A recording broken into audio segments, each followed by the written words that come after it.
السلام علیکم، وقت همتون بخیر، شام بخیر افغانستان. خوش آمدین به روز دوم دفست افغانستان. خدا کنه که روز اول برنامه به خوبی تیر شده باشه و امروز هم شما رو داشته باشیم در لایو برنامه و هم قسمی که در اجندا دیدین. امروز هم تاک های مختلف در بخش های مختلف و با اسپیکر های مختلف از جاهای مختلف داریم و همراهیتان هم میخوایم در برنامه. سلامت باشین. اسپیکر اول ما آقای جولیوس است که همراه ما یک جای شدن و در مورد scientific leadership انشالله همراه ما صحبت میکنن. Hello Julius, welcome to DevFest Afghanistan. Thank you for having me. Very excited. Thanks so much for joining us. And here you go. We are eagerly waiting for your talk. Awesome. Thank you. All right. So I think I need to put up the slides. Okay.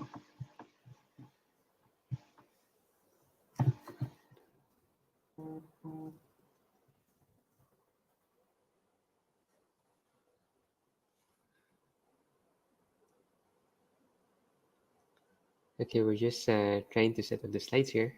Okay, cool. Awesome.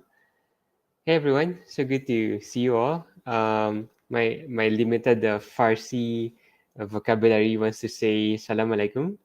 So good to see you all, and I hope that this will be a very good DevFest for you all. And let's get on to it. So let's start off with a simple question, actually.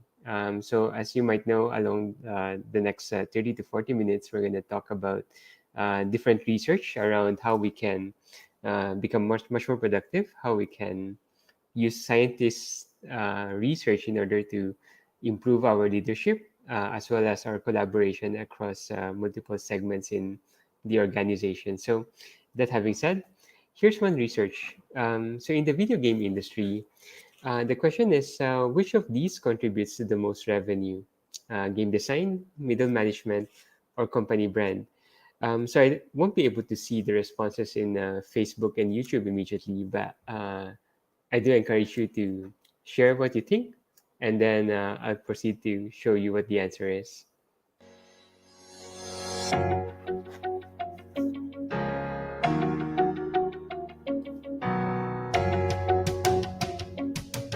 So did you get it? It turns out, because we're talking about leadership here, it's actually the middle management that actually contributes significantly to the revenue above company brand and game design. Now, if you look at it, almost everyone is a middle manager. So we all start off as software engineers, perhaps. We are at the bottom doing our stuff, and we report to managers. And with a series of managers above them, eventually they'll reach the CEO.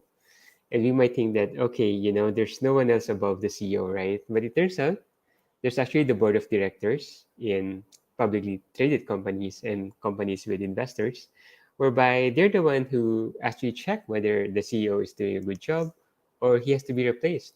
So even the CEO actually is a middle manager. And now we are thinking that perhaps the board of directors don't report to anyone, right? But that's not really true.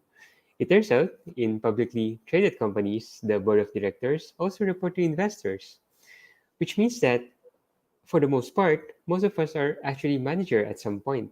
In fact, even as individual contributors, we also manage our peers and our relationship with them as well. What the research is starting to tell us is that apart from company brand and the product, the most important element that identifies the success of a company or a product is actually the people.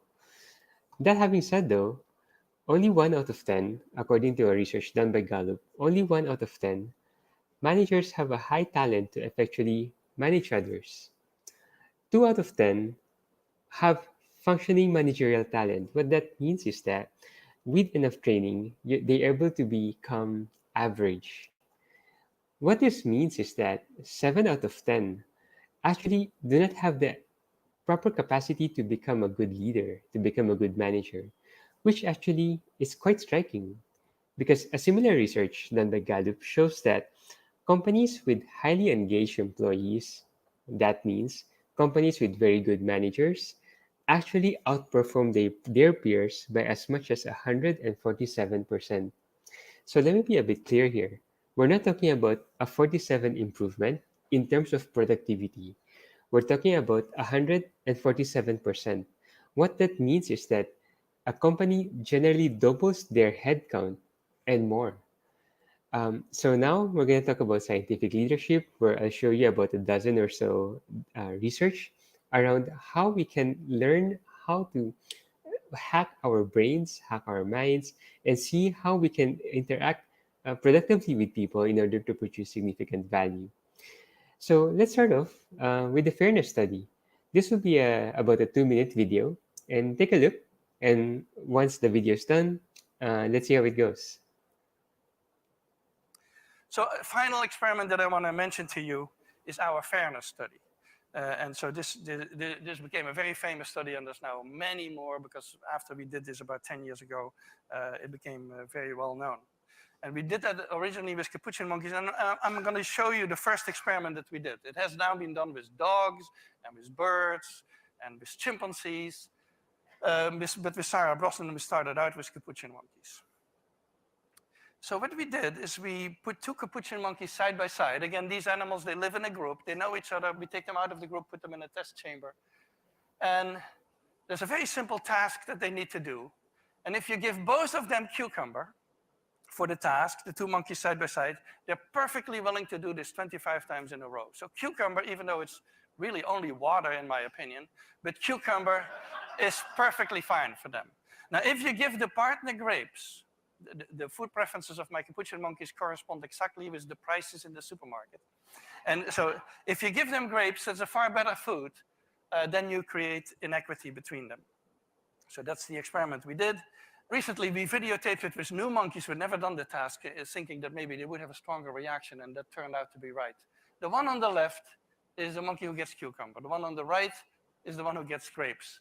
The one who gets cucumber, note that the first piece of cucumber is perfectly fine. The first piece she eats. Then she sees the other one getting grape, and you will see what happens. So she gives a rock to us, that's the task. And we give her a piece of cucumber, and she eats it. The other one needs to give a rock to us. And that's what she does. And she gets a grape. And she eats it. The other one sees that. She gives a rock to us now, gets again cucumber.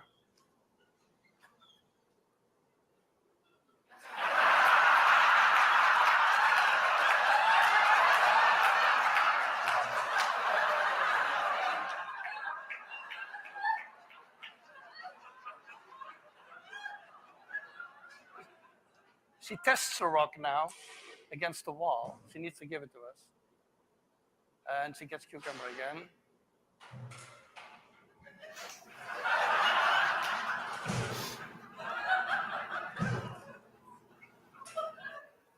So this is basically the Wall Street protest that you see here. So notice what they found out. Remember that earlier the scientists mentioned that so long as both of them are receiving cucumbers, the monkeys are totally fine. However, when one monkey sees the other monkey getting a grape and he gets a cucumber, he's extremely upset. Now, here's the thing. Traditional economics tell us that the monkey should not have been upset. And the reason is this. The value of the cucumber is much more important, much more valuable than a rock, primarily because the monkey is not able to eat the rock, but he can eat the cucumber. However, when he sees the other monkey having a grape where he only had a cucumber, given a cucumber in exchange for a rock, given that both of them actually exchange a rock for something, he's upset, primarily because the grape tastes better. This is also very similar to how we behave as humans. The idea is that it's not about traditional economics. So, traditional economics predict that we are fully rational creatures. So, if I'm being rational, as long as I am able to exchange something that's more valuable than what I'm going to give, I need to accept it and be happy about it.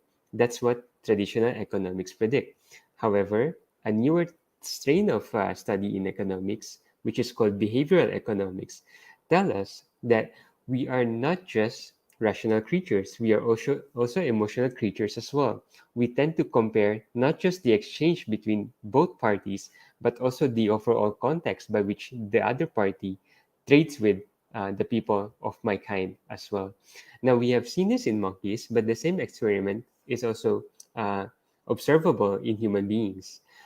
So, what this tells us is that we are not fully rational, and that's just how our brains are designed to function. The way the brain works is something like this. So, of course, we are not going to tackle the entire breadth of the function of the brain, but two very important areas of the brain that's beneficial for this talk is the prefrontal cortex and the amygdala. So the prefrontal cortex is actually the part of the brain that activates when we are making rational decisions.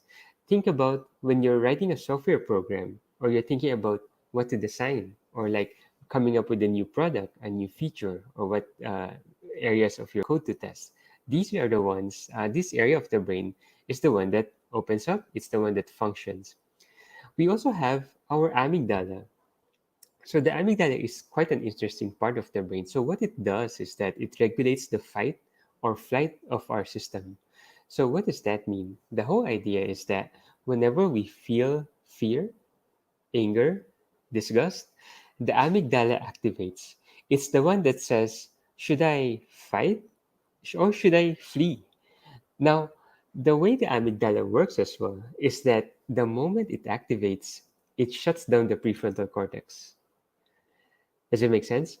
All of us might have, I would say, all of us should have run into an issue back in the past whereby we have done something which felt good at that time and then later on we regret.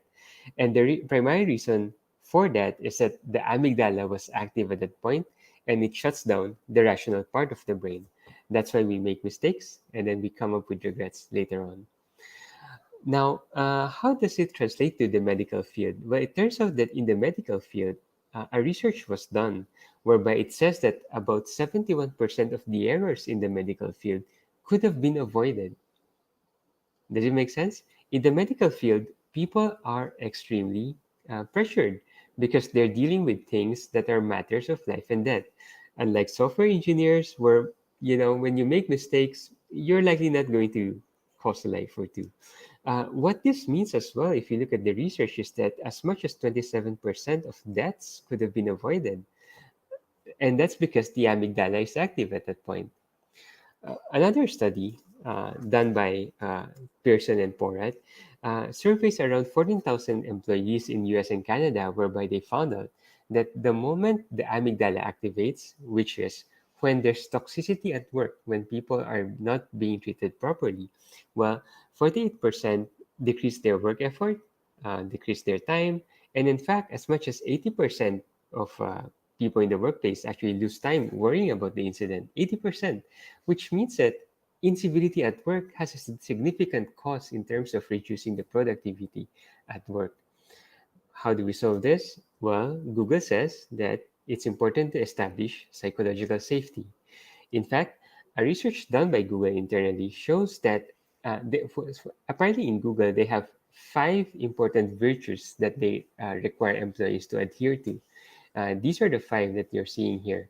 But psychological safety is far higher than all other 4, such that even if those other 4 are not there, as long as people feel safe, Google thinks that people are actually more willing to admit errors, seek feedback, and do things that poses a threat. They are more likely to take risks that will produce positive value for the company. So Google thinks that psychological safety is the most important thing that people should have in a company. Further research was done later on, whereby they found out that indeed psychological safety is now a virtue that pervades Silicon Valley, and hence I think it could be argued to some extent that the contribution done by psychological safety in those areas have actually increased innovation and productivity as well. It's important for us to build trust. A study in Cornell shows that whenever idea conflict happens, it can eventually degrade into relationship conflict. It's very common, primarily because the moment there's a conflict of ideas, it's very difficult to differentiate ideas from relationship because we are tied to our own ideas. So how do you solve it? Well, you have to build trust, because in building trust, people will have a good enough anchor to actually protect the relationship whenever there's a difference in ideas. Because in building trust and having a good relationship, an idea conflict is now seen from a perspective whereby both of you are actually looking at the benefit of the company or the organization together, even if you see the world differently. A Harvard Business School study shows that when direct reports are told to do something, every one of us have experienced this at some point. Whenever we are told by our boss to do something, in all reality, we don't necessarily respond. In fact, the more talented we are, it turns out that we don't respect authority. It's because the manager has to earn our respect. Now, it turns out that it's the manager's authority emerges only if he's able to establish credibility with his subordinates, peers, and superiors. How they do that? Well, it turns out that if there's anything that we want to take away from this talk, it's actually this line. It's important for us to listen. It's very important for us to take time to do active listening so that we can fully understand what the other person is saying. And if it's unclear, we ask questions. Listening is a very important skill, and it with so many research that has already been done prior to this shows that listening can actually significantly increase productivity just by listening, and we are not very good at it in general as human beings. Another tip here is that it's interesting because whenever you establish positivity in the workplace, whenever people feel joyful, they feel safe, they feel playful, um, they are more creative, they become more creative. And the reason is because that's just the nature the brain works. Whenever you feel safe, you're more willing to take risks. So a suggestion is that you always have to ask, how can I make a certain idea work? Remember, in a meeting, whenever you're throwing out ideas, whenever you're brainstorming, an idea when it's first proposed is usually very raw, which means that without further nudges, without further refinements of the idea might just die. But that could be an idea that would lead you to something else, which will, in overall context, help the company and help the team. Again, we have to be very mindful of how the brain works, because the moment we know the brain works, we can become aware of our biases and actually reactivate the prefrontal cortex when the amygdala starts to activate. Another interesting research that was done a few years ago is about confidence. Well, think about it this way. Whenever you see someone in television, in Facebook perhaps, or in YouTube, and they look so confident, here's what's happening to us. We think that we equate confidence with competence. We think that when a person is very eloquent, when they say things confidently, it must be true, right? Well, it turns out that that's not the case, really. It's a psychological illusion, if I may. So the appearance of confidence actually make you feel certain in the absence of supporting data. And that's because of a psychological bias called the certainty effect, whereby the idea is people are more willing to latch into feelings of uncertainty, not thinking, not rational, feelings of certainty, even if the odds say otherwise. We don't have enough time to discuss this, but if you want to Google this one, you'll see a lot of research done in this field. So here's a research done in relation to confidence. So here's the thing. There might be a lot of words here, but the whole research is about playing a game, and people with different level of skill set were asked to play the game. So those with number 4 here, if you look at the horizontal graph, are the ones that are actually the best at playing. And then the vertical graph is the percentage of confidence relative to their competence. So look at number 1, for example, whereby you have a significant amount of people who are overconfident, the blue color. And then as you progress in terms of your sophistication, look at the one on the far right, the one in number 4. They have the most concentration of people who are underconfident. Did you see the contrast? The more competent the person is, the more underconfident they are likely going to be. It's a very stark contrast with what we are forced to believe. And it's not rare, actually. This is something that has been researched for a very long time. It's the Dunning-Kruger effect. Many of you might have known this, whereby at the initial influx of knowledge, a person will start to think that I know everything.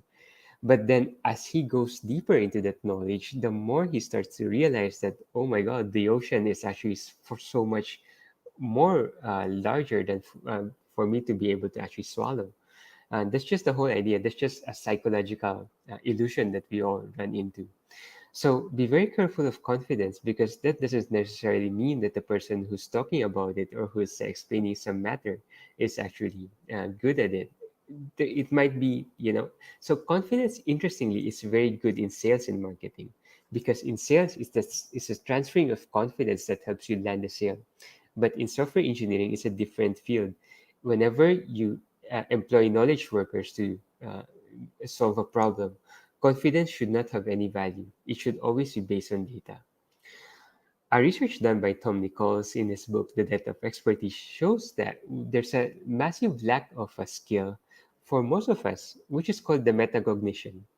So, a metacognition is our ability to actually take a step back and think about whether what we are doing or what we are saying is right or wrong.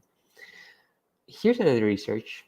You see a wall of text, and we're not going to go to all of them, but of course, GDG in Afghanistan will have a replay available. So if you want to read, you can always read it after the fact. But here's the thing. Let me go back a few slides into this slide. So what that previous slide tells you is this.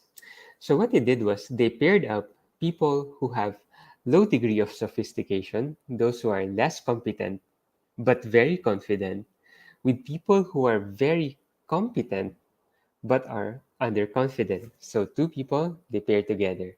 So what they did was they paired different people with different levels of confidence and competence. Here's what happened. It turns out that the farther the gap of confidence between the one who's least competent and the one who's most competent, when this guy actually outshines this guy in terms of confidence but not competence, the worse they perform. Which means that the research concludes that the unjustified role of confidence in decision-making process often leads teams to underperform. Um, Another research done by Robert Burton, a former chief neurologist, says that even though we are inclined to want certainty, to feel certain, certainty is not biologically possible. So, what he advised everyone to do is to tolerate the unpleasantness of uncertainty. We need to be aware, and we need to be cognizant of the fact that certainty is not just, it's just not achievable uh, because of our limited capacity to fathom all things. Again, our brain is playing tricks on us, so we have to be very careful on how our brain operates, so that once we know how it operates, we can call out our biases and reactivate the prefrontal cortex. Again, we should let the data speak and not let confidence sway us, because confidence is not competence. Here's another thing, science behind human motivation. Well, in the 1940s, 1950s, people think that money is equal to performance. The moment you hand money to other people, then they will perform better. And this has been proven. In the industrial age, they have done this for decades, and it worked. Well, it turns out that things have shifted in the 20th century, in the late 20th century, and now the 21st century. So Dunker was a researcher, and what he did was he came up with the candle problem. So here's the idea. So you have a candle, you have a box of thumbtacks, and you have matches. And what he told his subjects is to actually light the candle. So they light the candle, but then the candle wax should not fall on the table. So what he told his subject is that, okay, I just want to measure how long on the average a person takes to solve the problem. So I'm going to pause for a bit. Maybe some of you might want to try to solve the problem. I'll pause for about 10-15 seconds, and then I'll show you what the answer is.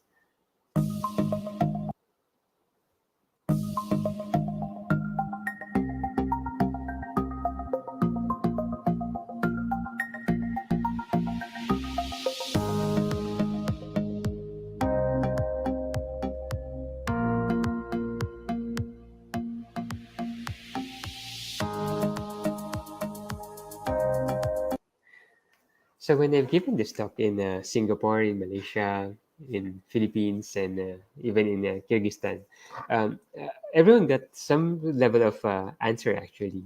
So there's actually multiple ways to solve the problem, and here's one of them. All you have to do is actually nail the box, on the wall, and then the wax will not drip on the table. So that's one way to solve it. So here's what he did, Dunker. So remember on the first group of people, he actually says, okay, I just want to figure out how long does it take for an average person to solve the problem.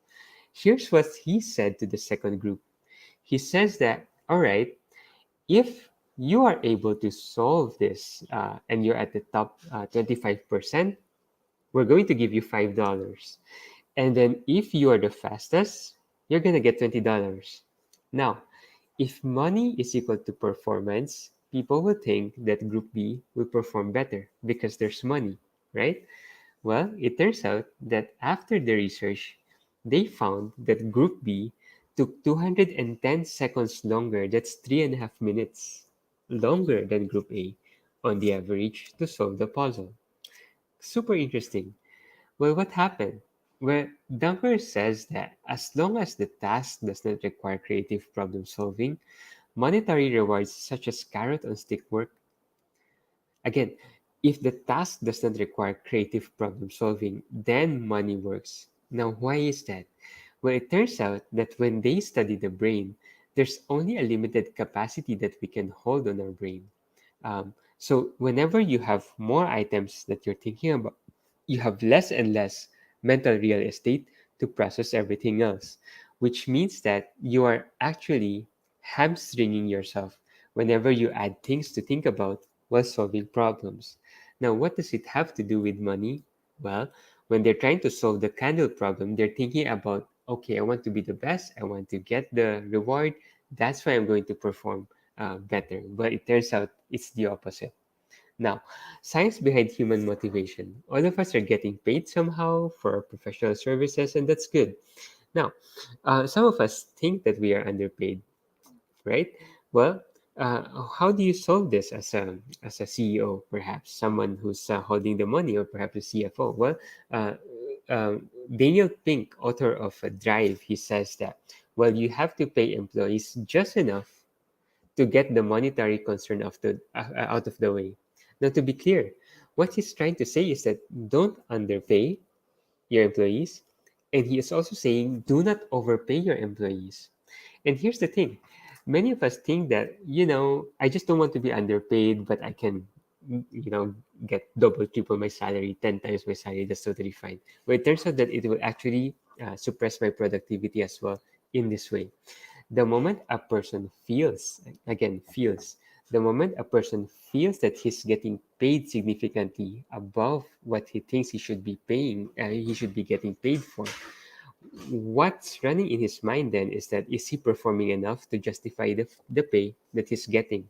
So now things are being added to the mental real estate, which prevents further thinking from being much more productive than what we wanted it to be. So again, the idea is pay employees just enough, and then you provide them with as much intrinsic motivation as possible. So how do we provide intrinsic motivation? Well, Daniel Pink thinks that there are three things that we have to be mindful of. One is to give people the autonomy, the freedom to actually be in control. So micromanagement turns out to be something I guess many of us know now to be unproductive. However, micromanagement is very useful for newcomers, for the junior engineers. The reason is this: the junior engineers doesn't know a lot about what they have to do. They're trying to figure their way out in the world. It's just their first time going to the job market and actually performing. And so for a junior engineer, micromanagement is important to get them jump started. Another reason why you want to micromanage junior engineers is actually number two: mastery. People want to feel that they become expert in what they're doing. Finally, purpose. People also want to feel again. They want to feel. They want to feel that what they're doing actually has purpose. So long as what they're doing in their company allows them to have sufficient amount of autonomy, that they're learning something, quote unquote, mastery, and they see it to be purposeful, it's going to be something that they will find rewarding, and they will stay. They will keep being productive. These are some of the faces that I think some of us might know. You see Mark Zuckerberg here, Steve Jobs, Jeff Bezos. Someone who's not very familiar is probably this guy, Bill Campbell, CEO of Intuit. Well, it turns out it's a probably a best kept secret of Silicon Valley is that Bill Campbell is actually the mentor of all those nine. Um, Bill Campbell passed away in 2015, and Eric Schmidt, former CEO of Google, wrote a book about Bill Campbell where it talks about him as the trillion-dollar coach, primarily because Amazon, Apple, Google, and Microsoft, even Facebook, combined together, they make up several $1 trillion of uh, you know uh, investment money. Well, one of the things that Bill Campbell has always championed is what you call organizational compassion. It turns out that American behavioral scientists, out of their research, they says that organizational compassion is when team members feel that they're actually part of the entire endeavor together. Now, many of us have been trained, perhaps not in the recent years, but prior to this, that you put your emotions out of the door, and then you come to work, and then you work, and then you get out of work, bring your emotions with you back home. So we are not encouraged to actually show organizational compassion, even if we should. Well, it turns out that when you promote organizational compassion, there's a lot of benefits that people may enjoy. Now, let me take a step back here and look at this. Gallup made a research about whether female managers are better or male managers are better. Well, here's the result. It turns out that female managers are better. Why? Because the research shows that female managers and female in general have better empathy. And empathy is a very good predictor of successful leadership. Essentially, even interpersonal skills, interpersonal communication between software engineers and so forth, empathy is quite important because only with empathy can you understand what the other person is running into and find a common ground whereby you can solve problems together. A Harvard Business School study shows that people don't just chafe against authoritarian management style, but they're also more likely to leave the team altogether. Again, organizational compassion, quite important. Eric Schmidt, former CEO of Google, noted that companies led by servant leaders have higher return of assets than companies led by narcissists. And this is not just Eric Schmidt saying it. Peterson actually came up with the research as well, which produced the same result. George Mason noted that organizational compassion results in higher employee satisfaction, better teamwork, lower absenteeism, and better team performance. Now, we don't have much time left for this talk, but here's a summary of what we have discussed so far. We have seen at the beginning of this talk that humans are emotional, rational decision makers. We are not fully rational, we are very emotional. So, there are three things that we sort of run into, if you might recall. Number one, negative emotions will dampen our productivity because the amygdala activates, the prefrontal cortex deactivates. So, how do we fix this? Well, we establish psychological safety, we build trust, we establish positivity in the workplace because when people feel positive, they are more creative, and we need to always listen.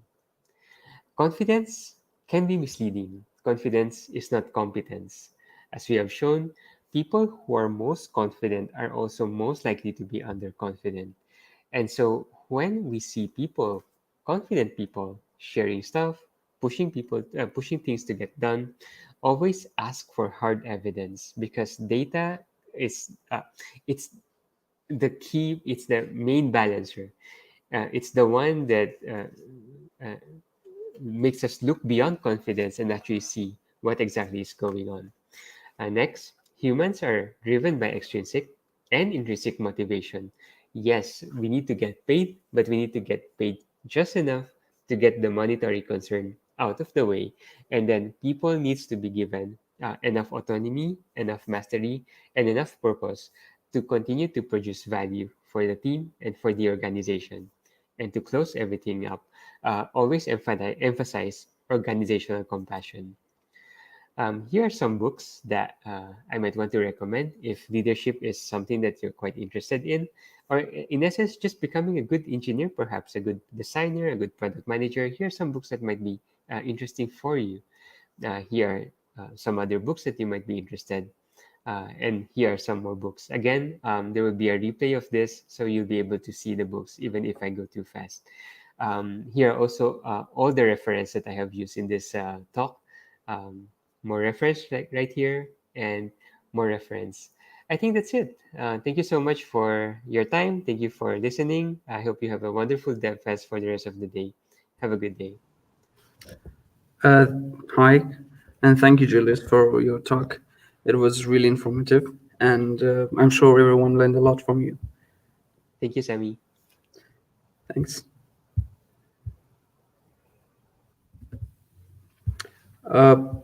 خب خدمت همه شما سلام دوباره.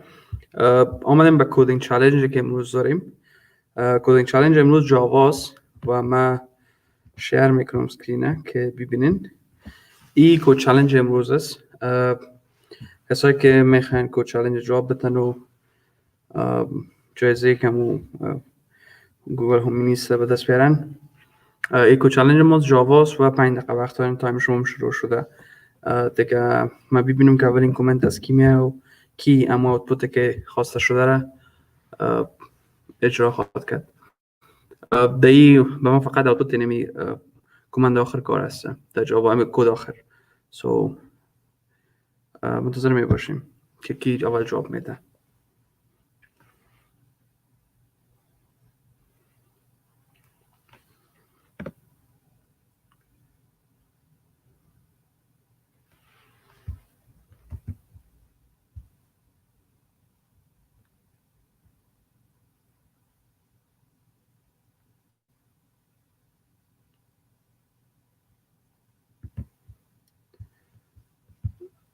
اوکی.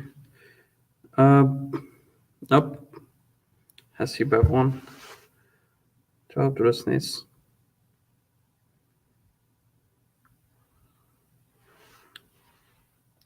سر منتظر می باشیم کسی جواب صحیح رو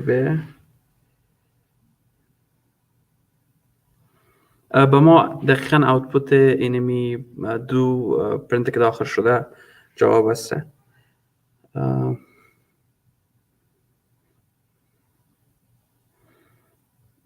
نه خیر، صبورم اشتباه کرد. نه خیر جوابش نیست. نه خیر شاقسی هم جواب نیست.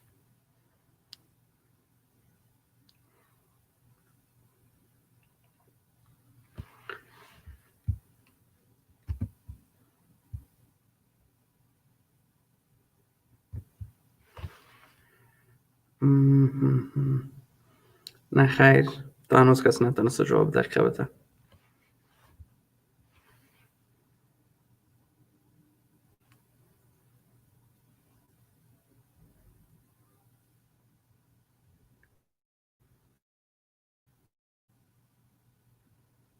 نه خیر.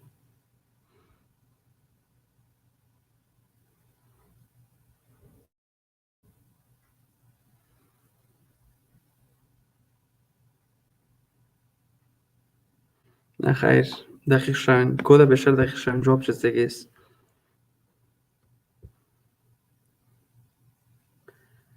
سه دقیقه دیگه مانده از چالش.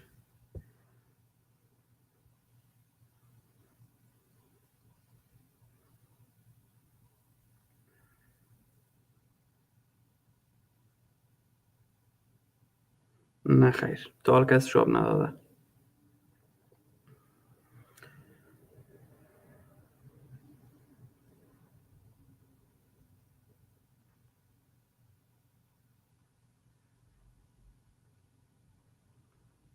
نه خیر، هنوز جواب داده نشده. جواب که داده شده اشتباه است.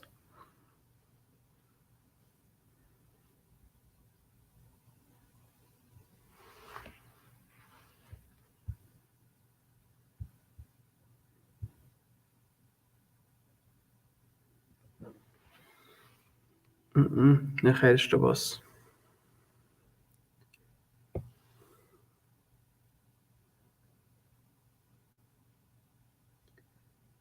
نه خیر، آوتپوت مکمل باید داده شود.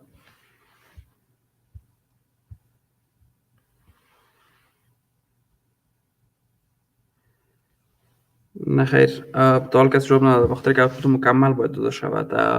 قسمتش شاید تانستین ولی آوتپوت مکمل یک هند بتون که قسمتش دادن ولی آوتپوت مکمل کار است.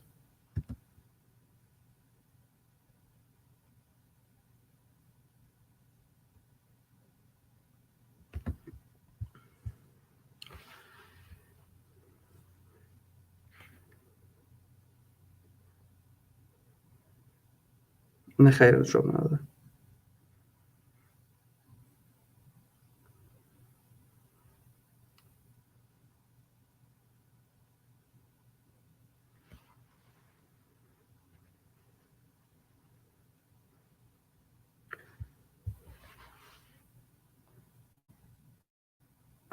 آوتپوت مکمل دال کسی نداده و کسی دال جواب دقیق دادن نتونسته.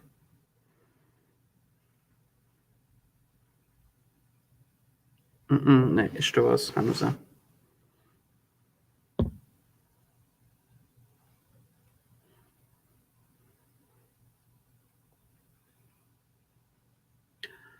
من یک هنت دیگه هم میتونم که قسمت آوتپوت دقیق تر ببینین و قسمت قبلیش که هست فانکشن ها دقیق ترش هم قسمت قیمت ها.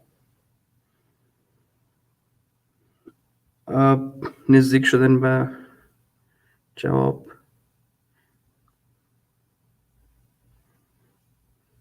اوکی، 1 دقیقه دیگه مونده ولی آوتپوت هنوزم مکمل به ما کامل داده نشده. هنوزم قسمتش اشتباه.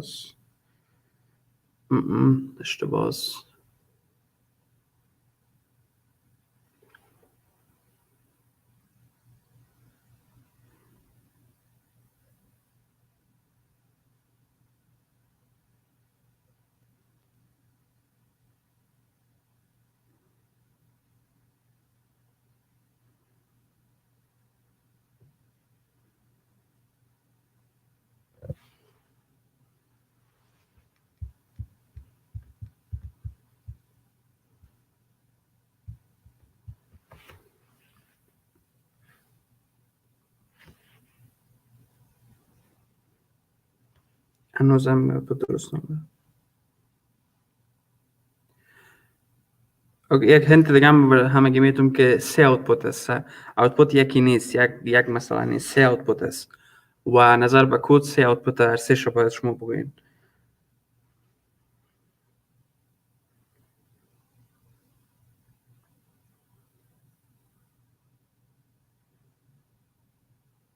نه خیلی تا کسی جواب دادن نتونسته. هر 3 آوتپوت باید داده شود وقت جواب مکمل. اگر کسی بتونه که هر 3 آوتپوت بده بعد برنده خواهد شد. فعلا کسی نتونسته. We still have time.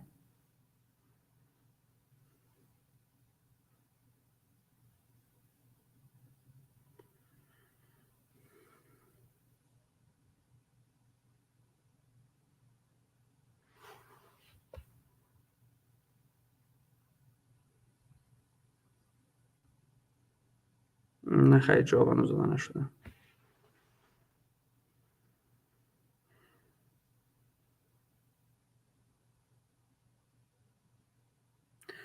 نه خیر، هنوزم جواب داده نشده.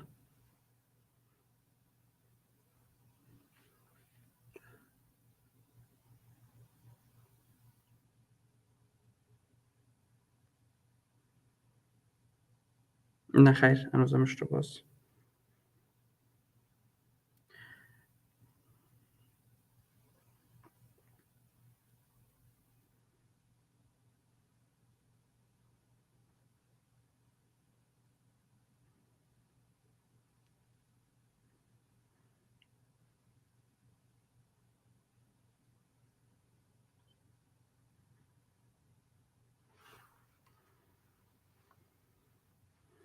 نه خیر، هنوزم کسی نتونسته جواب بده. نه خیر، تا حالا جواب اشتباه است.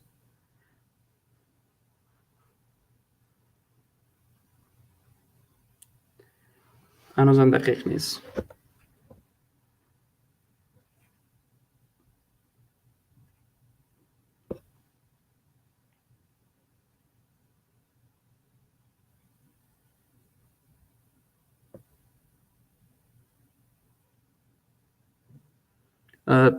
تایم ما کم است ولی هنوزم جواب داده نشده. خب فکر نکنم اگه کسی طالب پیدا کرده باشه و وقت زیاده هم نموند، بهتر است که تایم خلاص است. آوتپوت به شما کامنت خواد کردیم و فکر کنم آوتپوت حالا کامنت خواد شد. جواب صحیحی است که I جمع J is 23, K is 3 and J is 0. این قسمت است که متاسفانه جواب کسی دادن نتونست و جواب اصلی نمیست. خب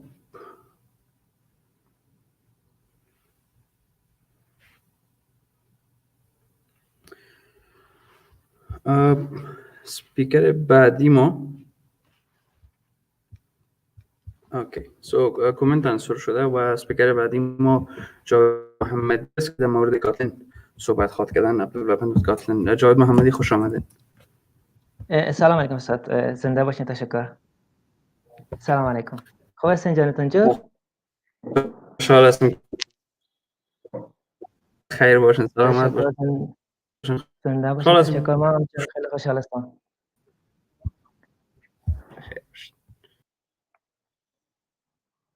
اوکی. ډیره مننه جاوید احمد صاحب.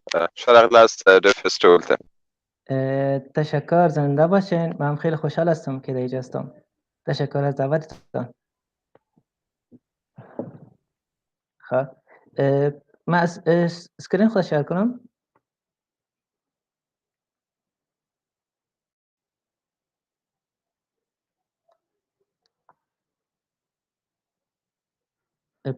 اسکرین ما فول معلوم میشه؟ هلو؟ هلو؟ اسکرین ما فول معلوم میشه؟ اوکی. Okay, great. So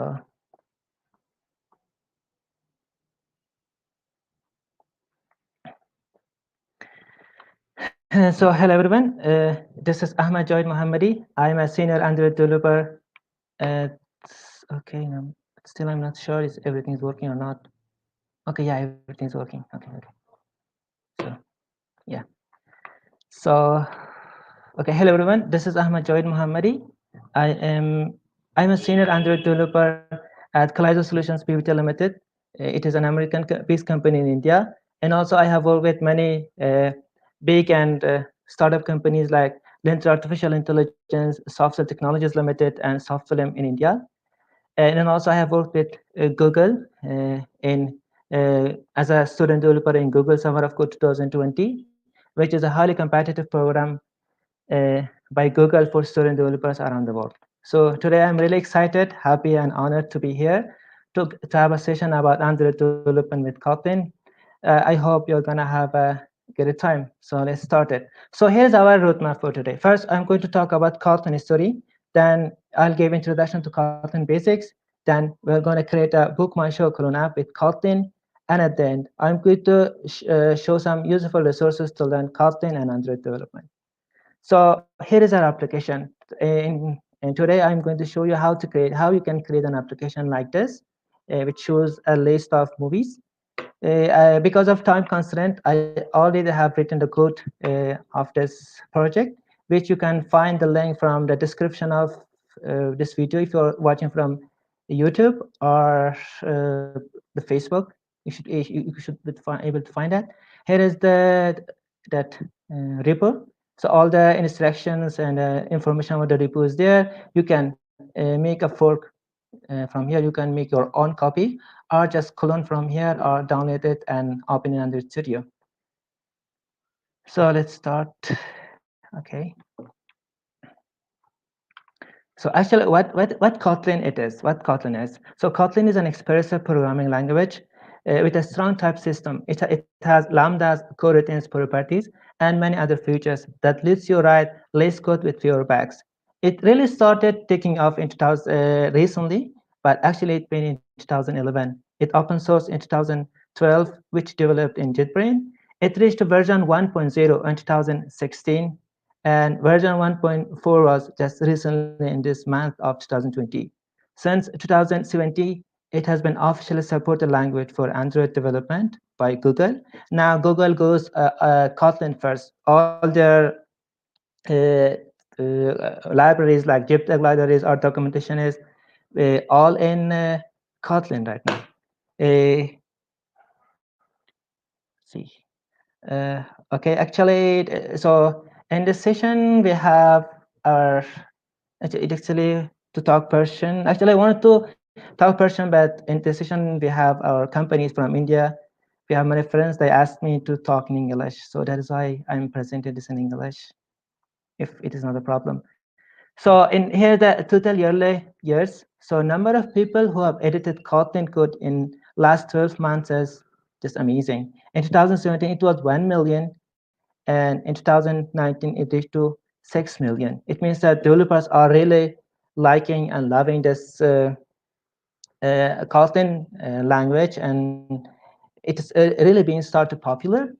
And also, when we talk about, it's not only about building application or writing code, it is also about it, community helping each other. So a lot of developers are creating videos or writing blogs and also talking conferences like this. So, and also the growth in answering the questions in Stack Overflow just has been amazing since 2017. It is kind of 50 to 60% improvement. So we know that what is Kotlin, then let's say why Kotlin. So yeah, there is no null pointer exception in Kotlin. You heard it right? Yeah, so we all know that null pointer exceptions are very bad. They have been responsible for huge financial losses for many companies, computer crashes, Android or iOS application crashes, and hours of debugging madness for developers. So, but no more in Kotlin. Kotlin take care of nullable and non-nullable data types. So it helps us to reduce compile time errors. A lot of errors in compile time, not in the runtime. So you will not be surprised if you solve all the problems in compile time. So this is the one of the best feature of Kotlin. And also you can use Kotlin and Java together, which means that you can continue to use your favorite libraries of Java and Kotlin project. And also it means that you can start using Kotlin in your existing Java projects side by side without, there is no need to migrate the whole Java project in Kotlin. So that is actually a big win. So if you really want to migrate whole your Java projects, the whole code to the Kotlin, then Android Studio and IntelliJ IDEs provide handy converters for that. So one of my application has kind of 100,000 downloads and daily thousands of users. So first it was in Java.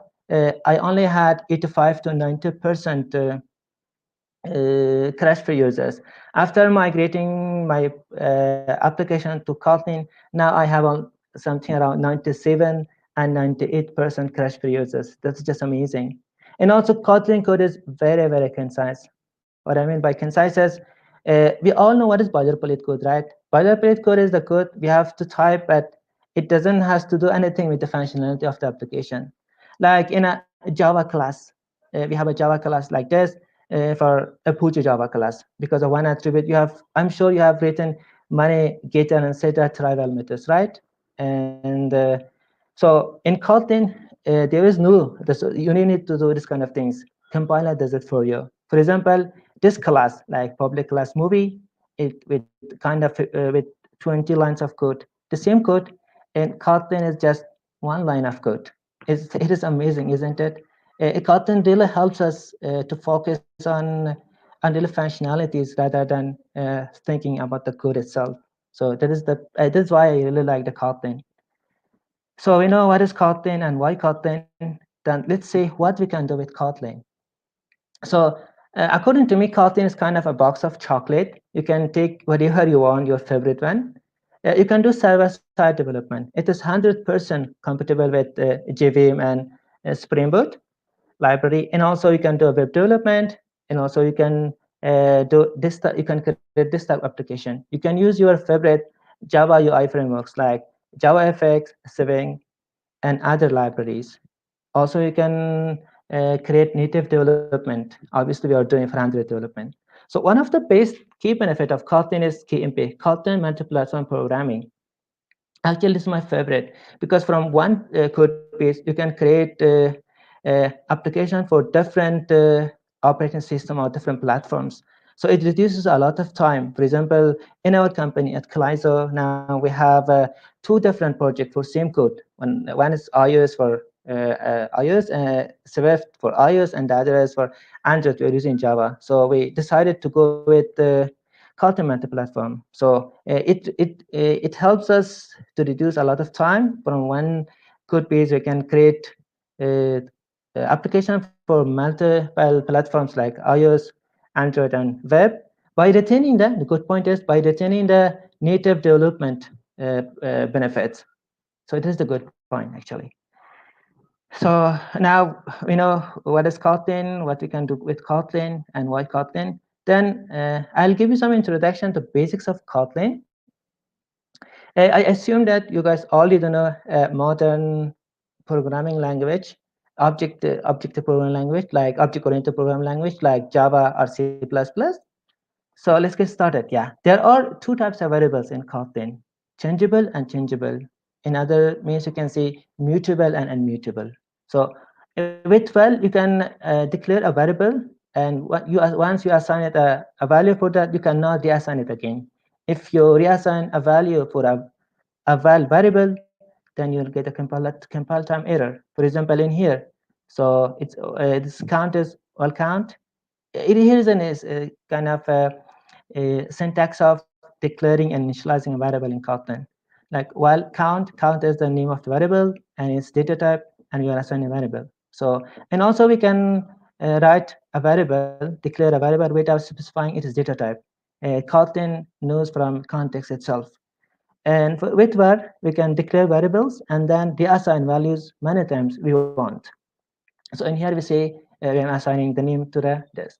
In Kotlin also, you can initialize a variable by null value also. So if you want to do this, you have to put a question mark in here, because we are not sure that whenever we call the API from backend, that movie list will be null or not. That is why Kotlin gives this functionality too. And also sometimes we need to declare a variable in the top of the class as a general. At that time, we can use let init. So actually in Kotlin, once you create a variable, declare a variable, you have to initialize also. But with let init, you promise to the Kotlin that, yeah, for now you don't want to initialize, but whenever the application is live and create you are on in other function, you're gonna initialize it. If you don't initialize that variable, you're gonna get a exception in during compiling, an error, I mean. So now it's got about the functions. Functions are declared by fun keyword in Kotlin. Here is the simple syntax of function. It starts by function name, then the parameters. The parameters type is very important. You have to write that, otherwise you cannot get the function. And after the colon, and it's the return type. So in Kotlin, everything returns something. So if you don't write anything in here, any data type, then it will return something called unit. So in here you can add integer or float, anything you want to return. So the return type will be written in here. And it's a simple string. So one good thing is in here, this $sign. In Kotlin, using a $sign, you can pass the value of a variable in here. So it will return something happy 20th birthday like Ahmed or Ali. You can use that. So this $sign use the value of this parameters, not itself. It's going to use the value. And in Java, we have to do a lot of concatenation and use plus. And as I said, that Kotlin does not allow null pointer to return null, right? In here, if you have a function and it returns a string, but if you try to return a null value, then that time will give an error. But if you really like null pointer exception, then Kotlin will keep you them. So in here, like in this function, it is returning by not no assertion operator or double exclamation mark. If you put this and you're saying the Kotlin that, okay, I know it's null, and just accept it. And Kotlin also accept that, but you're going to get a null pointer exception and your application going to crash. So this is the point. And also classes. Classes are the same. Classes are declared by class name. And class, here's a syntax, simple syntax. So it starts by class keyword and the class name. And so in Kotlin, we have two types of constructors. What is called primary constructor and the secondary constructor. We only can have one primary constructor and many secondary constructors. So primary constructor is a part of the class's name header. It starts after the name of the class like this, at the braces, and it starts. So you can write the parameter in here. It acts like a constructor. And also one good thing about Kotlin is you can declare your variable right away inside the constructor like this. And also you can give default value for that, like between C++. And after curly braces, we have the body of the class. So to create an object of that class, you have to create a variable like this, while movie and its data type. Then you have to write the class name itself and pass the values for its parameters. You don't need like any keyword reserved keyword like new as we do in Java. So there are some special Kotlin classes that provides. So in software development, like especially in Android development, sometimes some classes acts a container for storing data. Like in here, we have a person. It has name and last name. So it will be, we add a data prefix for that. So it has a lot of benefits. Like it overrides the toString function, which we can print, and also it overrides the equal function into the that class, a class during compile time, so we can compare to object of a class. Another special Kotlin classes kind of is object. It is used for making a class singleton. We know in Java, if you want to make a class singleton, then you have to write a lot of code. But Kotlin hopefully help us to avoid all those boilerplate code. So only by one keyword, we can create a singleton class. Okay, a lot of theory. Okay, now let's do some good things, some magics with Kotlin. So actually, what is UI and UX in Android? So UI stands for user interface, and UX stands for user experience. UI is the thing which you open your application and you see some text, some image, anything in screen. That is UI. And UX is another point. It is related to the experience of the user, like how fast your application is, or how responsive it is. So it two of them is very important, brings of an application to have a successful application. They are very important. So let me show some UI in Android. So in here, I have a layout. I have two layouts in that application which I showed you before. One is movie item layout. So we have two kind of views. One is view and the other is view group. Views are like image view. In here, as I'm showing the image of a movie. Then we have views like material text view, the text view or button. And we have four text view, and the text you are using for the title and the count of the amount of how many users have voted that movie.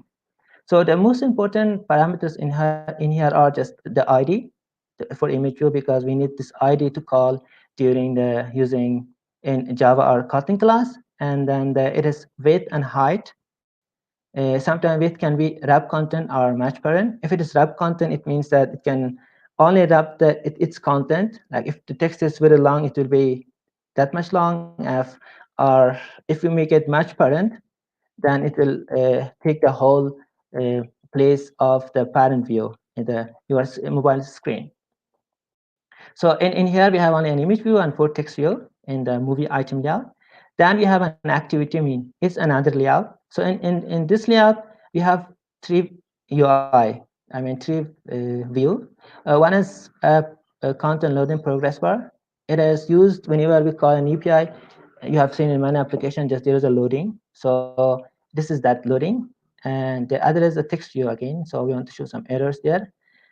And this widget, this view is very important, called recycler view. It is one of the best views in Android. We use this to show a list to the user, and the important using an adapter-based use.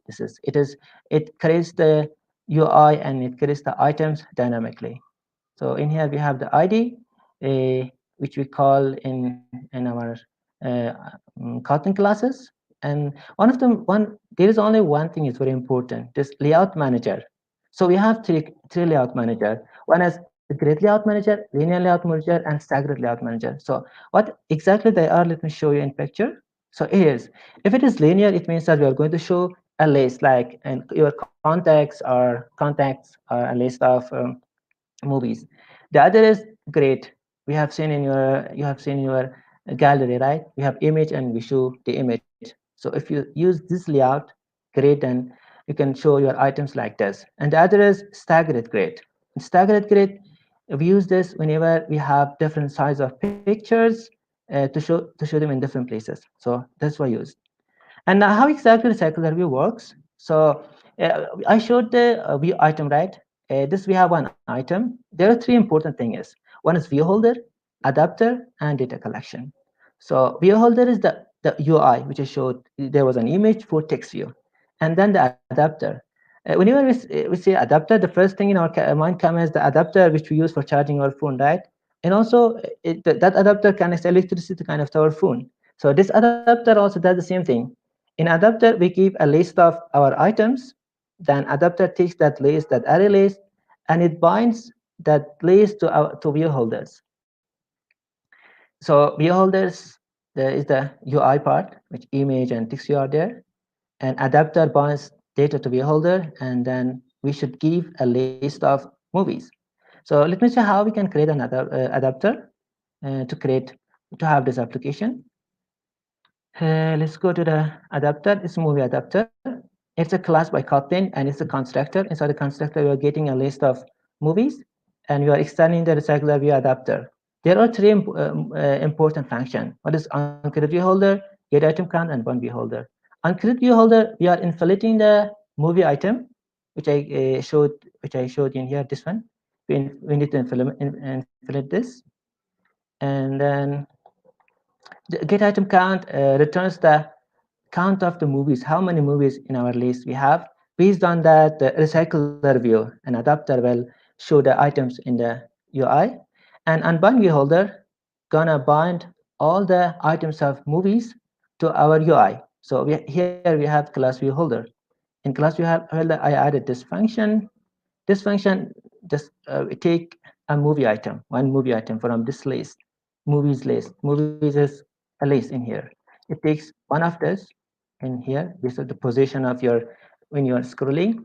It binds our data of movie title. It is a data class to the item view is movie title.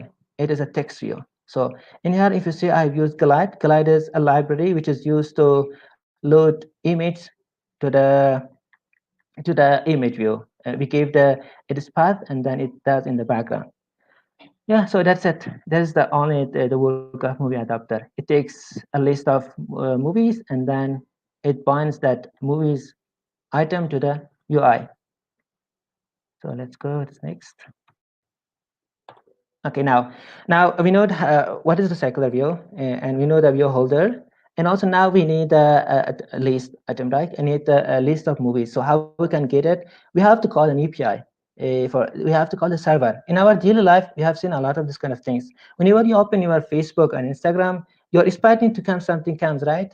So what Facebook does it calls an API to its server, and server returns all the related things to your history. So you can see like that. So in here, we do the same thing by using retrofit library. It's a library which you can make an HTTP request to our web server, and web server returns an HTTP response. So in that we can populate that data to our UI. So what exactly retrofit is? Let me show you. You have to use retrofit. You have to add this library, retrofit library, and also you have to add this library in your build Gradle file. This library is called converter JSON. It converts the JSON file to our Pujo classes, which we use in Java, but in Kotlin we use data class. To convert the JSON file to data class, we use this library. This library and the retrofit library work together. So to use retrofit and JSON, we need to add two permission in manifest file. One is access network state, and the other is permission of internet. So these are very important. If you don't add this permission in your Android manifest file, then you cannot make any internet call. So that's it. So we know the retrofit calls the API and it returns this response to server. So to do that, what we need to do? We need to prepare two data classes. What is movie and the other is movie response. Here it is. I have a model. It is movie. It is a data class, which I have talked about it. It's a class. And here we have these attributes: poster path, release date, and title. So you can see the why we have two poster paths, what is in here and there is in here. It is related to the JSON file, which we receive from backend.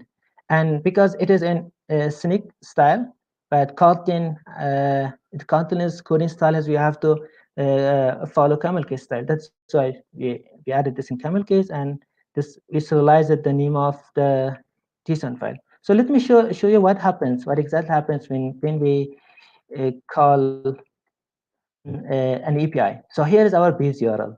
This one is my base URL. This base URLs belong to the movie database org, that's free.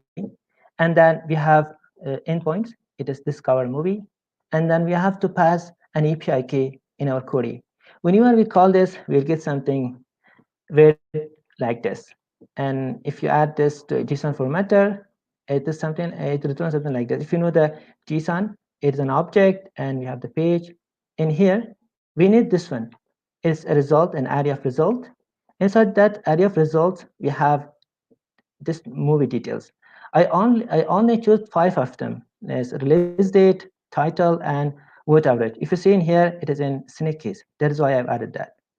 So a server returns us something like this, and JSON library will convert all this to our data classes.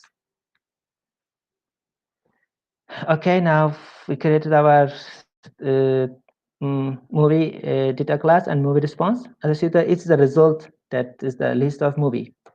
And then we need to prepare movie service class and retrofit builder. So why we need to do that?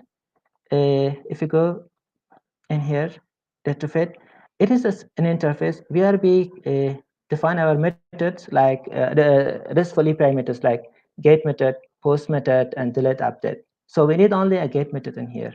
This function gets a query, and here we have to pass our API key, and in here it is our endpoint, discovery and movie. Then it will return a call object.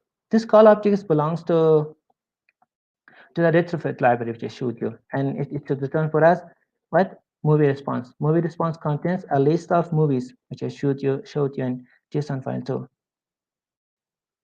Okay, so yeah, we have this movie service. Then we have to initialize our retrofit library, retrofit, because retrofit does for us to use for calling the API. So in here, two important things during creating a retrofit object. One is base URL. Here's the base URL, and the address add converter factory. As I said, we use JSON library to convert the JSON file, which I showed you, to our model classes. These are the model class, so that we can show to the UI. These are two important things. And then we have this method which return as the movie service interface. Okay. Okay, now we prepare interface for API calls. We prepared that, the movie service, and also we initialize it to retrofit.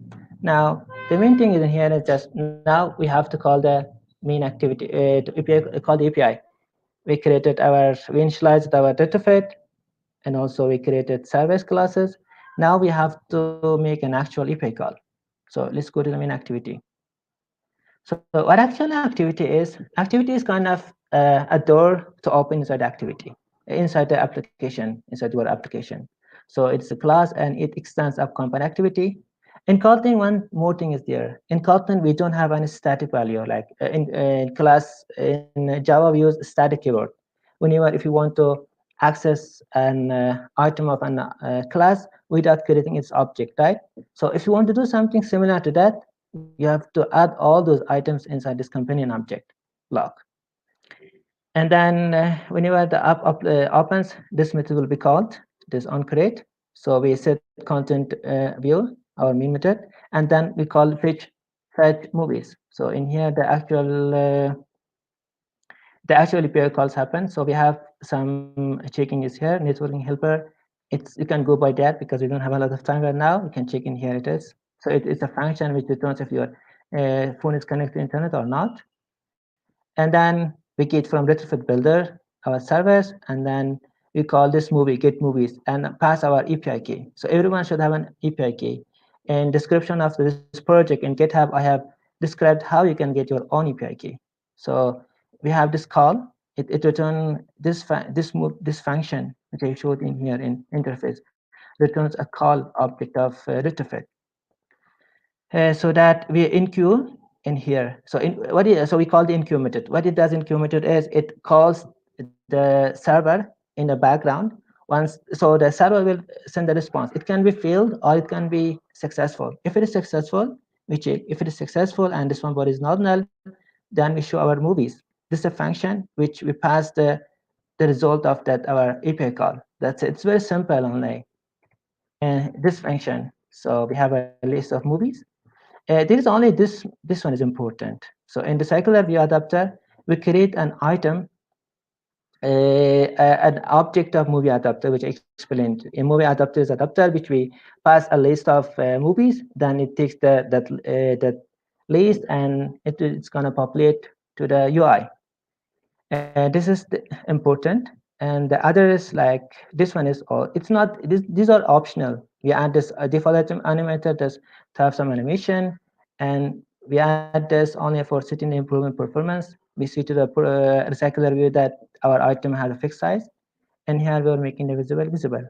So there are some other functions which show error message, hide progress bar, show progress bar. You can go by that.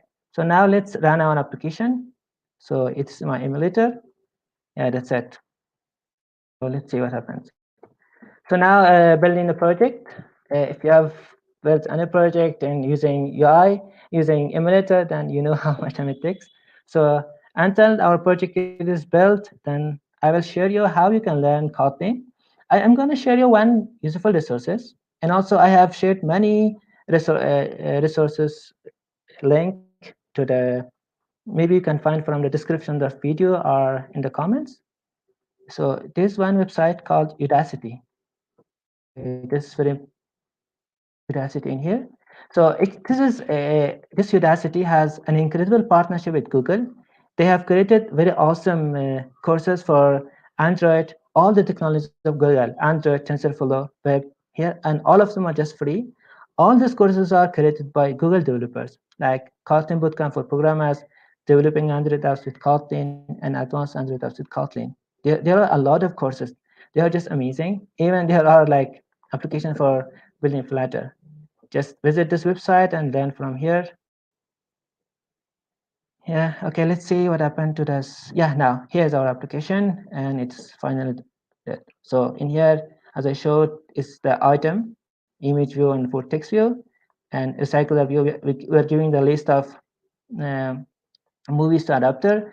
An adapter is dynamically showing those movies in here. So just clone the project, go to the code base and explore by yourself. If you have any question or doubt, you can direct message me on any social medias and let me know. So yeah, mission accomplished. I hope you guys enjoyed and thank you so much for your attention.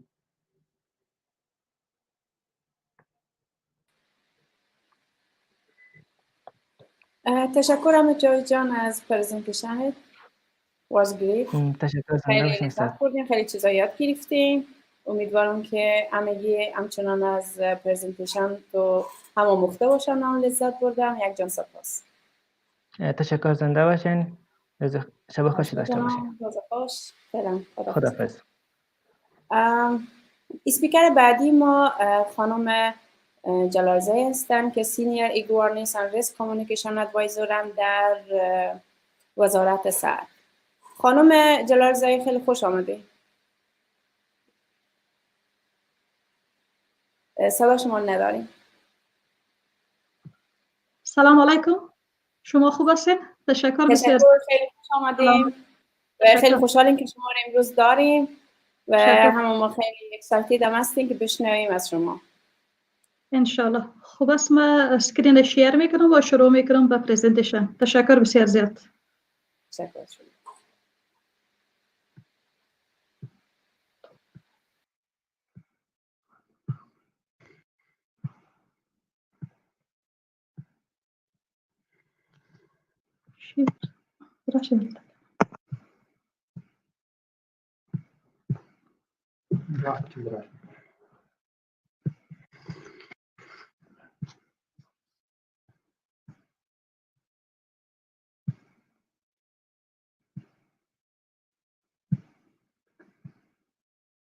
ببخشید ما فقط میخوایم اسکرین شیر بسازم.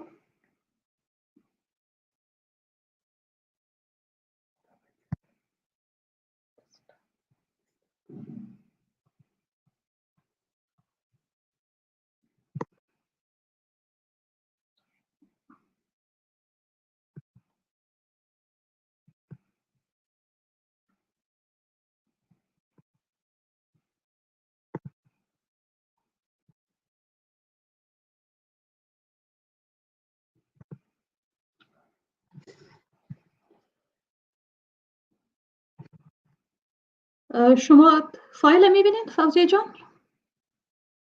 اسکرین ما شیر شد؟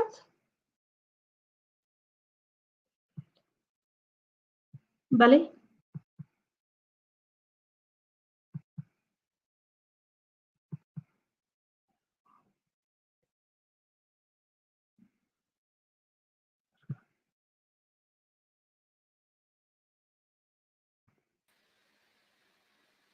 میشنویم؟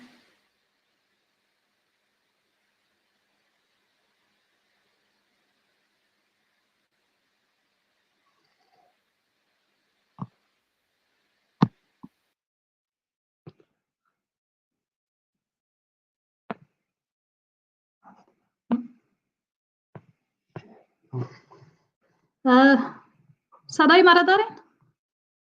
Hello everyone. Hello everyone. بله. صدا شما رو داریم، فقط فول اسکرین کنیم. پرزنتیشن شما رو میبینیم. خب است. Hello everyone, my name is Darghuna Jalalzai. I am Senior Advisor to Minister of Public Health in E-Governance and Risk Communication. But my subject and topic will be different, but all the technology needs the data. So why here the subject of 5G will be very important. As I also worked with 30 years with the telecom sector and for 5 years with the Afghanistan Telecom Regulatory Authority. From 3 months, I am working with the Ministry of Public Health. So my presentation is most of related to the telecom sector, and this is about the 5G. The table of content is include of 5G introduction, 5G from a customer and business perspective, 5G use cases for developing countries, enhanced mobile broadband, ultra reliable and low latency communication, massive machine type communication, rollout plan for developing countries, 5G rollout plan, 5G challenges, and conclusion. 5G introduction. The transition to new fifth generation network is called 5G. When the demand for consumer increase for high data rate and good network and good data rate and fast data rate, so here the subject of 5G came So one of the main objectives of fifth generation mobile communication system is 5G and IMT 2020 to increase the current data rate up to several gigabit per second, with even more than 10 gigabit per second. So already we had 4G in Afghanistan. Before 4G, we had the 3G and the 2G. So this is the generation of mobile communication. When the demand for high data rate increased, the mobile generation is also changed day by day. So one possibility is to consider the use of higher frequency in order to increase the available bandwidth, which is necessary to achieve such data rate. 5G from customer and business perspective. Customer always need the high speed and low latency and low price. For the operator or telecom operator, the ARPU is increased. It means that their revenue will be increased with implementation of the new generation of mobile telecommunication. And the lower production cost of data or cost per bit enhance brand image. And for the country, that is transformation to the new generation or new transformation of the economy. Like there will be GDP contribution increase in the mobile sector, and the employment will be increased. 5G use cases for developing countries. We have three different areas for this one. One is enhanced mobile broadband.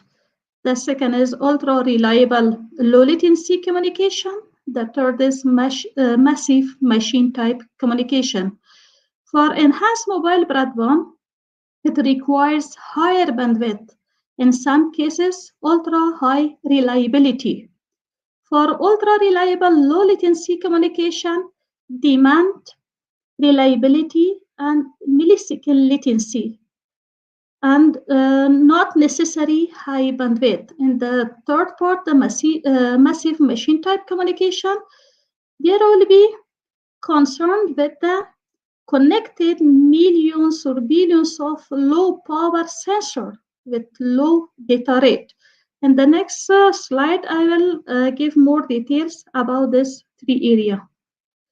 Enhanced mobile broadband. In the real-time interaction, meeting, seminar, anywhere and anytime will be possible. Translation in the speaking in the real time will be possible with the 5G. Virtual assistant or virtual staff. Streaming of 30-60-degree videos and HD videos downloaded as a matter of seconds. And hologram and holographic calls will be possible. Personalized shopping like virtual reality and augmented reality technology will be very fast.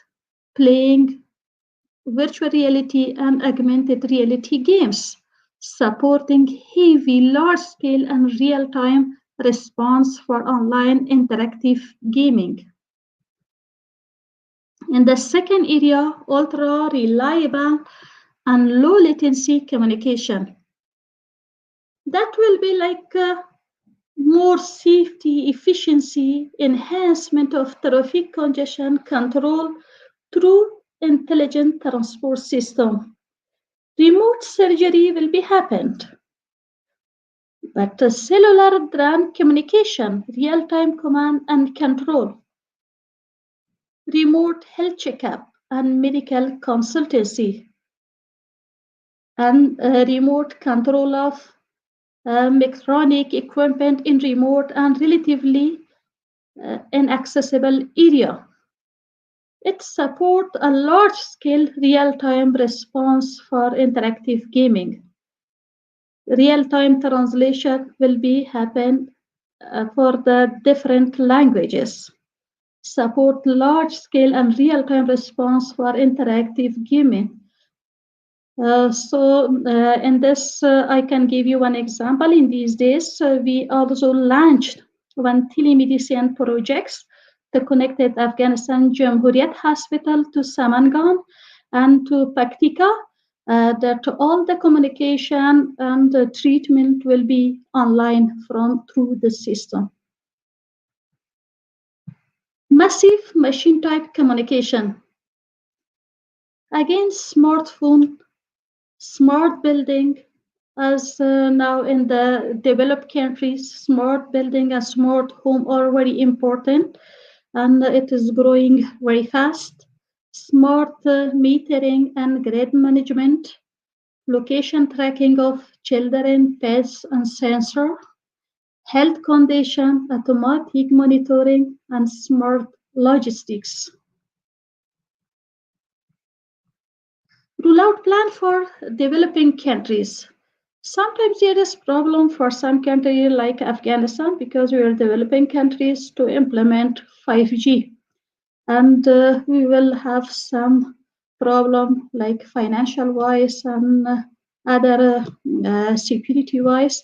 So for developing countries, it is more different than developed countries, as a majority of developing countries are shortage of financial resource, as before I mentioned, and there will be like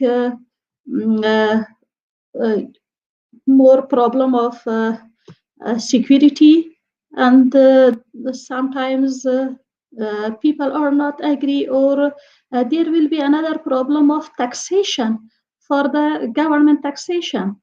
But otherwise, it will be create more job for the people.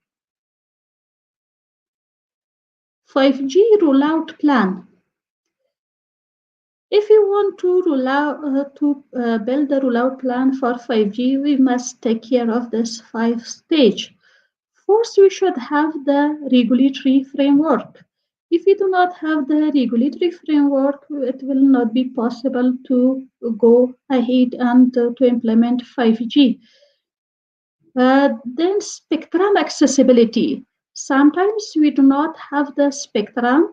If it is internationally announced that which spectrum is used for 5G, it will be great to use it in Afghanistan, and sometimes do spectrum, especially in Afghanistan, as I work with the regulatory, use for other things like they use it for digital TV and for 4G, or so those spectrum should be free and give it to the 5G telecom operators. The third important point is fiber backhaul. Fiber backhaul is very important if you want to have a reliable network and you want to have high speed, high data rates. So for 5G, the fiber is very important. So number 4 is places to start. If we want to start, it is better to start from the cities, main cities, and then go to the provinces, because at least the operators can achieve some revenues. The people of this main cities are more than the remote area, and then they can start it and enhance it 5G to the remote area. Device availability. Device is also very important for 5G because the current devices will not manage the 5G. So we hope to have, with the less price, good device for 5G. Support. That is again the information which I before explained, the regulatory framework. Streamline regulatory condition to facilitate 5G deployment. Provide regulatory flexibility for innovative 5G propositions. Adjustment in legacy regulatory framework where needed and or related to 5G. taxation fairness need to be taken into consideration for 5G as an exception. In the beginning, if they gave them the permission to implement 5G without the taxation, after when they achieve the revenue, the government can add the tax for the 5G. That we can pave the way for the telecom sector and to implement the 5G. Overhaul of regulatory, government, and other local authority policy procedure to boost the rollout of 5G. Operator access to proper spectrum. As before I mentioned, the spectrum subject is very important for 5G, especially for dense, urban, and remote area. Allocation of global harmonized spectrum for 5G to reduce interference across the border and facilitate international roaming, reduction of equipment costs. Going to the action for 5G spectrum, but still unfortunately in Afghanistan, one problem with the telecom regulatory, they still do not have action for 4G spectrum. Allocation of proper bandwidth for each band. Price to be taken into account. Encourage operator for spectrum sharing. Fiber backhaul. The high capacity for fast speed and for low latency. The 5G required backhaul network. Fiber often considered the most suitable type of backhaul for mobile operators because it will have the high capacity, high reliability, and ability to support high capacity traffic. And 5G backhaul is a must in the area wherever is planned to launching the 5G services.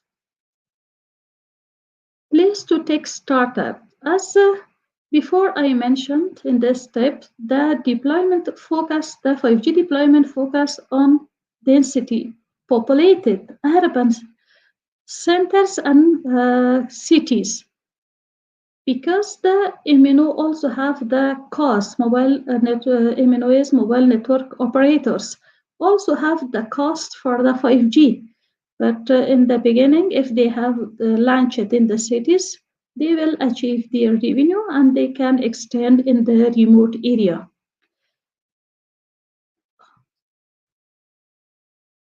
Device availability.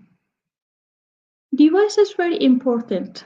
If a device do not support the 5G, it will be challengeable because for the 5G smartphone models are cost more than the advanced 4G devices because it will be support the advanced video capabilities to 4K and 8K displays, as well as additional cameras, sensor to support the AR and VR application. And hence it will be also need to support multiple spectrum band as 4G, 5G in the same form factor. The issue of 5G device cost is of particular relevance to a lower income market such as Afghanistan. 5G challenges for developing countries. This is challenges for 5G rollout. One is regulatory and another is non-regulatory. As before, also we explained about the regulatory challenges, device availability, spectrum reforming, licensing, pricing, and taxation. And non-regulatory challenges are security problem, especially in Afghanistan, small cell deployment for business and investment.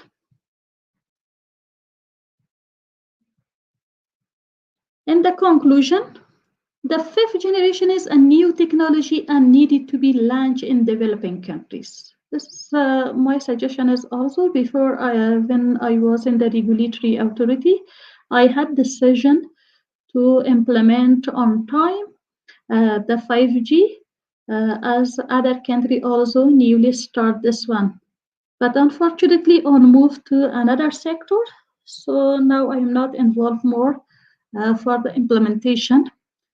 The applicable use cases of 5G varies for each country, but definitely for enhanced mobile broadband is the mostly needed use cases of 5G developing countries. Regulatory framework spectrum, accessibility, taxation, fiber backhaul, places to start and device availability are the issue to be taken into consideration for 5G rollout in developing countries.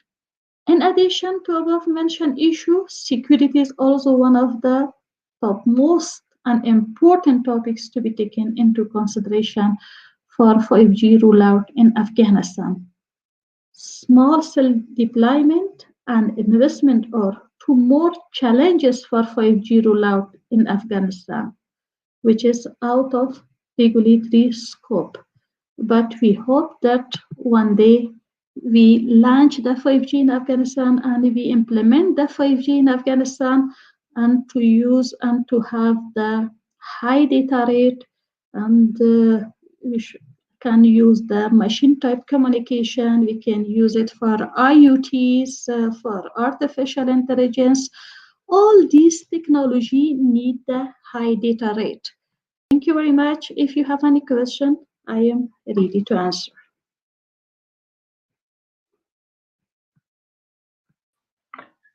خیلی ممنون بانو جلالزاده از تاکی که داشتین در برنامه DevFest. تشکر. سلامت باشین. Thank you very much. Have a good night. تشکر بسیار زیاد. شب خوش. خداحافظ.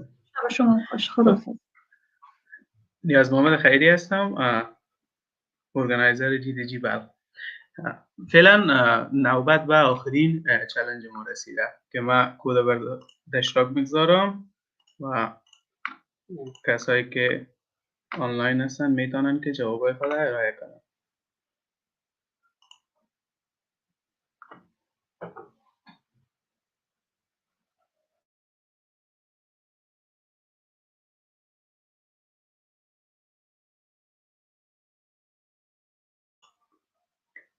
کد را که اسکرین میبینین شما آوتپوتش را در کامنت نوشته کنید و ببینیم که اولین بار جواب درسته کی ارائه میکنه.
خیلی خوب. اسیب افغان شما برنده از این چالش شدن به خاطر از اینکه جواب درسته برای اولین بار شما ارائه نمودید. خب سلام علیکم فردا. به خاطر علیکم سلام، خوب هستید؟ و به خاطر توفیقی که به شما به نظر گرفتیم امروز به تماس میشیم و براتون میرسیم.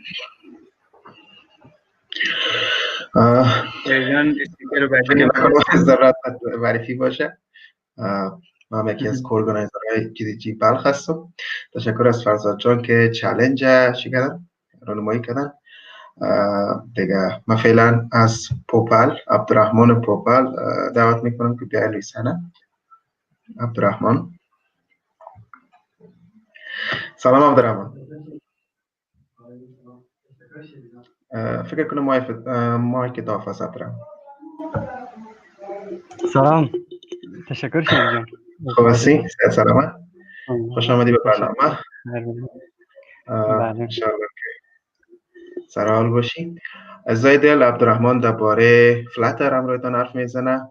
از حرفای عبدالرحمن یکان تا که لذت ببرین و پوینت های مثبت حتما پیشتر میکنین. عبدالرحمن خودت میتونی خواهش میکنم. Thank you. سلام همگیتان، عبدالرحمن هستم. ما سکرین خود شیر میکنم.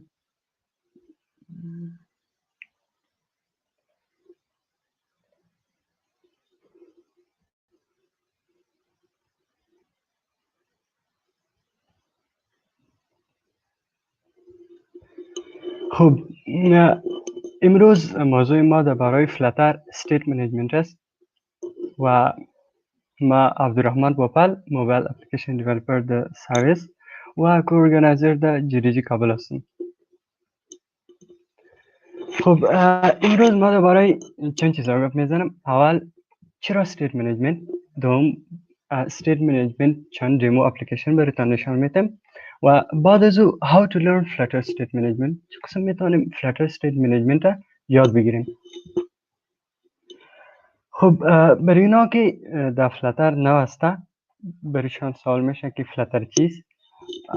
توسط فلاتر ما میتونیم که مقبول، فاست بیس و اوپن یا اوپن سورس یا فری و پروداکتیو اپلیکیشن ها بسازیم. فلاتر یک موبایل اپلیکیشن تولکیت یا فریمورک هستند توسط کدام که ما میتونیم که کراس پلتفرم اپلیکیشن ها بسازیم. یکی از مشکل کلان زیاد کمپانی ها می بود که یک اپلیکیشن برای دو پلتفرم میساخت. یک بار کد میکرد توسط جاوا یا کاتلین برای اندروید و برای اندروید و بعد از او توسط ابجکتیو سی کد میکرد برای آی او اس. باز امی کد دو جای نوشته کردن و از یک جای به دیگه جای بردن و دو تیم داشتن برای یک کد بیس یک اپلیکیشن یک جنجال بسیار کلان بود. فلاتر امی مشکل بسیار با آسانی حل میکنه. توسط فلاتر ما شما یک بار کد میکنیم و اما کد میشه که در اندروید و آی او اس ران شود. در چند وقتای پیش آل فلاتر در وب در بیتا ورژن است کار میته و در تستینگ است و فلاتر این سال برای ویندوز هم در تستینگ ورژن آمد که یک اپلیکیشنی که توسط فلاتر ساخته شد که در بغل ای که در اندروید و آی او اس کار میته هم در ویندوز و وب کار میته. شب نو در فلاتر څنګه موږ زده کوو. په اوله ورځ یو کاونټر اپلیکیشن جوړو. د دې نه وروسته چې فلاتر خپل په کمپیوټر کې سیټ اپ کوو، اولنی اپلیکیشن چې اتومات جوړیږي یو کاونټر اپلیکیشن دی چې یو دوه ډیریږي او بیا بیرته کمیږي. نو دا اپلیکیشن دپاره موږ ته هېڅ ضرورت نشته چې کوم کوډ ولیکو یا چې وکړو، دا اتومات په خپله کېږي. په دومه ورځ موږ راځو د فلاتر د لیاوټ جوړو چې څنګه یو را کالم جوړ کو یا یو کالم جوړ کو، څنګه یو عکس وشي. تقریبا په یو هفته کې د فلاتر لیاوټ موږ صحیح جوړولی شو. د دې نه وروسته په اومه اتمه تر 15مه ورځې پورې موږ دې کولی شو د فلاتر ټول یو آی څنګه یو ښایسته یو آی په فلاتر باندې جوړ کړي، څنګه یو فلیکسیبل انیمیشن او همداسې نور اپلیکیشن په فلاتر باندې جوړ کړي. په فلاتر باندې یو اپلیکیشن یو آی ډېر ساده او ډېر اسانه جوړیږي، تر دې پورې چې فلاتر یو یو آی ډراګ اینډ ډراپ هم نه لري. د دې نه بغیر هم د فلاتر یو یو آی اپلیکیشن ډېر په ساده سره تر 15 ورځو پورې موږ زده کولی شو. په 14مه ورځ موږ یو نظر شاید ولرو چې اپلیکیشن جوړ کړو چې موسم ورته وښیي چې موسم څه شی دی، څومره سانتیګریډ دی او څنګه اوسنی د کوم وخت موسم دی. د دې اپلیکیشن لپاره موږ ته ضرورت دی چې یو لوډر ولرو، یو ډیټا د نیټورک څخه واخلو بیا په اپلیکیشن کې وښیو، او همدغسې که انټرنیټ نه بیا یو ایرور وښیو. یا یو بل مثال په والله سم ورځ باندې موږ کوشش وکړو چې اپلیکیشن جوړ کړو چې د موبایل ټیم چینج کړي څنګه چې تور بلیک ټیم او لایټ ټیم یا ډارک ټیم اینڈ لایټ ټیم په ټولو اپلیکیشنونو کې ډېر عام شوی دی نو د یو بټن یې جوړ کړو چې پر هغه باندې کلیک وکړو چې ټول اپلیکیشن د سره دوباره ریبلډ شي او د اپلیکیشن ټیم وا لایټ یا ډارک ته چینج شي د دې اپلیکیشن د جوړولو لپاره دا موږ ته یو څه نوی کاري دا په فلټر باندې موږ څنګه کوو One way to do it is to have a material application. A material app is the topper widget in every Flutter app that cover all our application. The other widget will be our home screen, which you guys see over here. This all screen is the home screen of our application. The third will be scaffold. The scaffold is where we show the other objects like the up bar, which shows over here the body, the all body of our application, the bottom up bar, which have increment and decrement button, and the theme changer, which is over here. So now what we want is whenever the theme changer button pressed, this whole application shall rebuild. So how can we do it? One way is to create a stateful widget and pass our state from material up to home screen, then from home screen to scaffold, and then from scaffold to a floating action button, and then we pass this state to theme changer. So whenever we click on theme changer will go and rebuild the whole application from material up to home screen to scaffold, and this all screen will be rebuilt automatically. So if we think about like material like a family, like a grandfather, and the home screen is another grandmama, and the scaffold is the whole family or the home of this place. So whenever we call from theme changer to material app, we can't call it directly without anything. We need to pass the change from one widget to another widget, from another to another, and then we finally come to theme changer, which is over here. So passing the object passing the object from one to another is a little bit harder or a little bit different, like passing a widget from this, passing a state from this widget until this. So what we can do another way is to strictly communicate from theme changer with material app. To do it, one of the way is state management. With state management, we can talk with a child widget. Material app have a child of theme changer, and these all other child. A child widget can rebuild their parent widget, or every time a parent widget can rebuild the whole screen or a specific screen. So the widget communication is a little bit different and a little bit tricky in Flutter, but building UI in first place is very easy and very faster, and we can do it very quickly. So most of the time, even me myself, we go on and do a Google about Flutter based state management. So we want to use the first thing and best thing and learn it once, as we learn Flutter very faster, but it not works like that. When we search what's the best state management for Flutter, we get different type of question, different type of answer. The first answer maybe provider, which it's very popular and Google also recommended. It's okay, but it's actually not a state management. It's a dependency injection. Then mostly people talk about the blog, or the business logic, that it's one of the best state management. And even some people talk about the GetX, like they say that GetX is one of the very popular and one of the most used state management. And even some people recommend inherited widget, and some talk about Redux and Mobax. So ami hamagi aga providers, blockers, GetX, Redux یا Mobax hamagi state management است که ما شما میتونیم استفادهش کنیم. مگر از امی state management کدامش انتخاب کنیم و کدامش بهتر است، امی در فکر همگی ما شماست. در این سلاید برای اینکه جواب بدیم که کدامی از اینا best state management است، چند counter application در دوران امی presentation ما میسازم. اول یک counter application توسط stateful widget میسازم که یک بتن ما شما پرس میکنیم value را increment و decrement میکنیم و باز توسط provider with notifier. provider خودش یک dependency injection است with notifier وقتی که provider همراه notifier یک جای شوه میتونه که widget را rebuild کنه و این یکی از recommend توسط گوگل است و زیاد نفرها امیر استفاده کرده است و کار میتونه. و در قدم سوم توسط فلاتر بلاک. توسط فلاتر بلاک یک اپلیکیشن از سر میسازیم که چه قسم توسط فلاتر بلاک یک کانتر اپلیکیشن کار میتن. خب stateful widgets. Stateful widgets are built inside Flutter. It comes with Flutter. As we first of all create our first hello world application, we get a stateful application with a counter, and it really works very well. We have a counter page.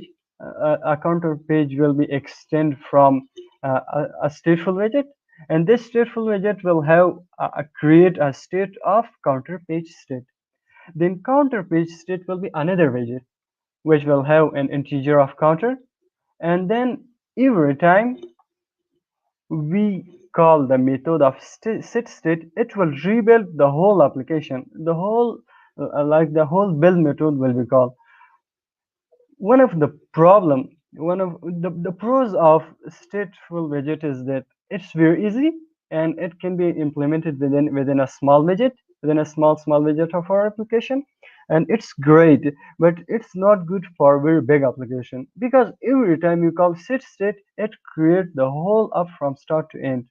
Let's have a look at the code, how the stateful code will be written. So here we have code of our stateful application. So we have stateful counter. The stateful counter has a counter button. First of all, it is a stateful widget. It's extended from a stateful widget. Whenever we build it, it creates a state of counter page, and we have an integer of counter, and here we have the stateful widget. Whenever we call on increment, it increments a value. So let's see, does it works? So here is an application that contains all type of Flutter state management tools. I'll share the link of codes in the comment section below. So I see the stateful widget. Here is the stateful counter. Here is our stateful counter, which is right at over here. So whenever I press plus key, increment key, it increments a value from here. Whenever we call set state, it creates the whole widget from start to end. And whenever we decrement it decrement a value just like that. What's the best thing about the stateful widgets are it's very easy because we just create two classes and just call set state increment or set state decrement. But the cons or the cons of or the negative part of stateful widgets are that they are not publicly available. Like in a big application, we can't access the material like the material app. We cannot rebuild this application from here from a button. So we can even Google is using a stateful widget for their small part or small widgets, not for really big widget.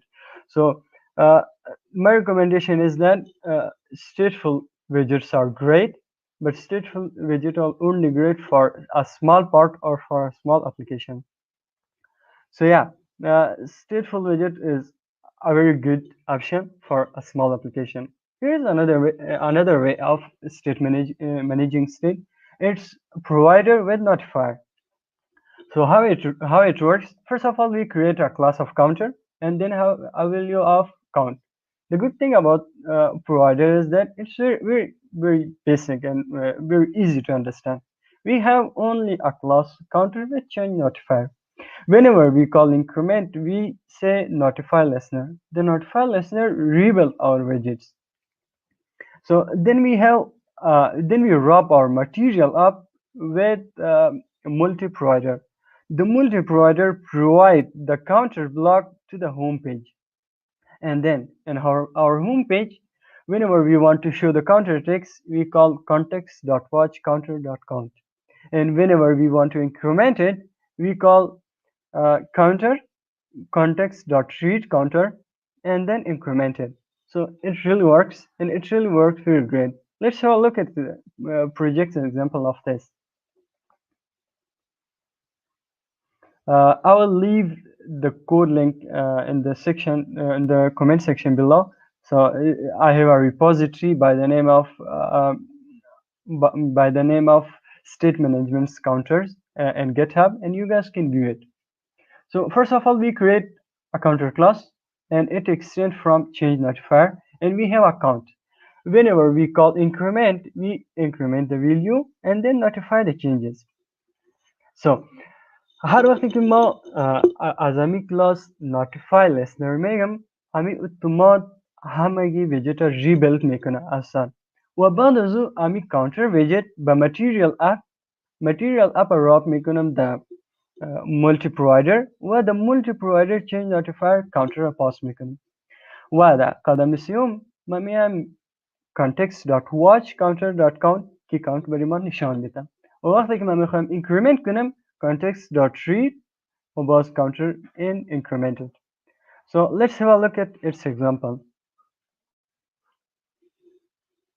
Here is another example: provider and notifier, and then whenever we increment it and increment the value, and whenever we decrement and decrement the value. So yeah, provider هم بسیار خوب است، بسیار عالی است. مگر provider با یک اپلیکیشن متوسط خوب است یا با اپلیکیشن بسیار کلان نه، یک اپلیکیشنی که چند استیت داشته باشم. از خاطری که پرووایدر همگی ریبیلد همگی ویجت را ریبیلد میکنه، خود امی بیلد میتود باز کال میکنه، مگر از ستیتفول ویجت کرده بازم بهتر است، از خاطری که میتونه که متریال اپم ریبیلد کنه، از خاطری که یک مولتی پرووایدر داره و مولتی پرووایدر هر ویجت ریبیلد کرده میتونه. رای سوم فلاتر بلاک. فلاتر بلاک یکی از بسیار مشهورترین کانتکست لیبراری یا استیت منیجمنت لیبراری فلاتر است. سو برای فلاتر بلاک ما شما اول یک کلاس میسازیم با نام کانتر ایونت که همگی ایونت های کانتر همینجا میمانیم و بعد از او یک کلاس دیگه میسازیم که دایی یک کانتر استیت میمانیم. امی کانتر بلاک است که توسط امی ایونت ها پیش میرم، یک کلاس برای ایونت و دیگر کلاس برای کانتر بلاک. و هر وقت که ما شما در امی مپ اون ایونت استیت یک ایونت پاس کنیم و باز ایونت میبینیم، اگر ایونت اینکریمنت بود یک ییلد یک استیت ویلیو دیکریمنت میکنیم و اگر اینکریمنت بود یک ویلیو اینکریمنت میکنیم. و بعد از او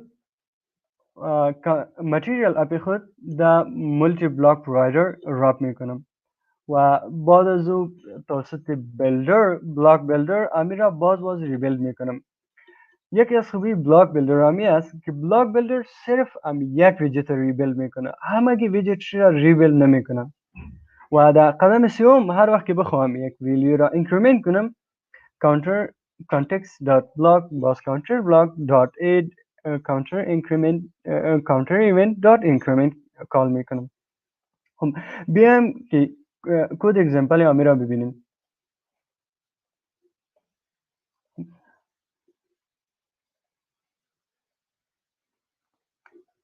خب اینجا ما دارم counter block counter. The block counter یک counter event دارم. The counter event increment و decrement پاس میکنم. And then I map the event state whenever I get the event. If event was if event was decrement, I yield the decrement value, and if event was increment, then I increment the value. And after that, I wrap my block up, my material up with block provider. So here I provide two things to the counter page. First of all, I provide the counter block, and then I provide the team log. So here we will not talk about the team log. I'll just provide the counter block, and then we will provide the counter block to the counter page. So after that, whenever we encounter page, we bring some changes. For example, if we click on the increment button, we call the context.block counter block and then increment a value. And if we click on decrement, we call the we add an event counter event of decrement. So this automatically build only one place of our application. It only build the counter text. We have a block builder. Block builder is another widget which only build a specific part of our application, not the whole app. And it's one of the biggest feature or the best part of about our app. So yeah, let me wrap my app inside a material app, because if we not have a material app, the app will crash. Material app, and then we will have a home.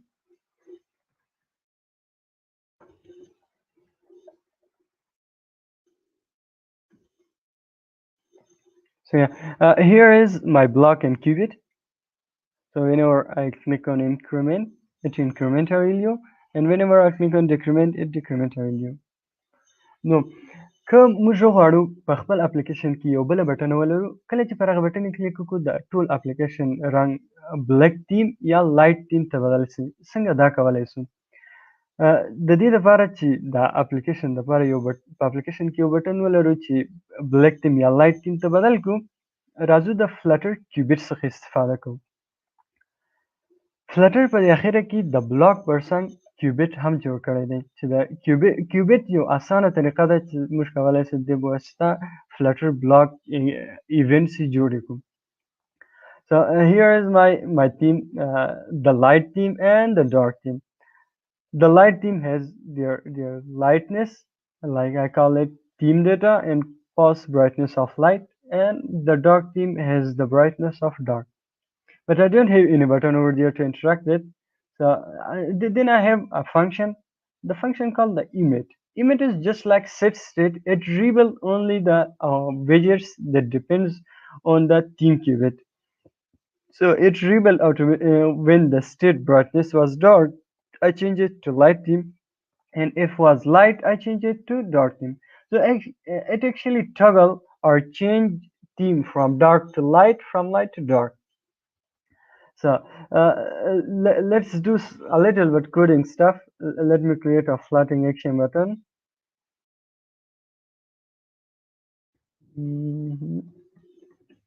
Floating action button, and then pass it in icon. The icon will be icons dot brightness.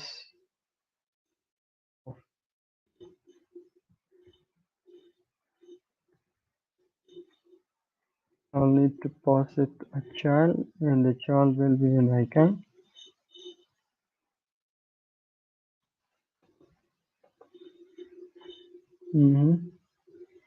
And then we will have on pressed. Whenever the button is pressed, what shall it happen? So here is our button. Let's see. Yeah. So this is one of the best feature of Flutter. Whenever we change the code, the changes are come over here. So I'm saying that whenever I click on this theme changer button, the whole application should be rebuilt with the new theme.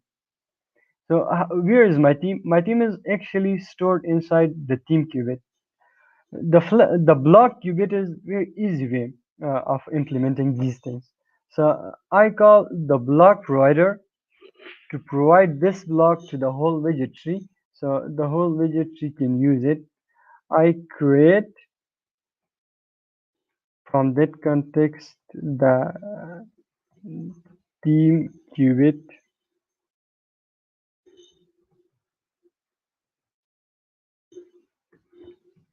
Yeah, and then I wrote the material up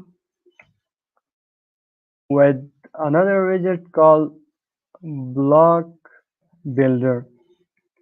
The block builder will take two things. First of all, it will take a theme qubit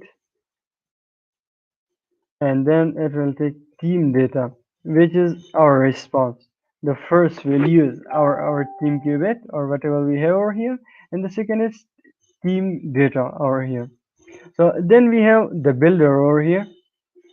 The builder take get to think first of all the context and then the team. Yeah.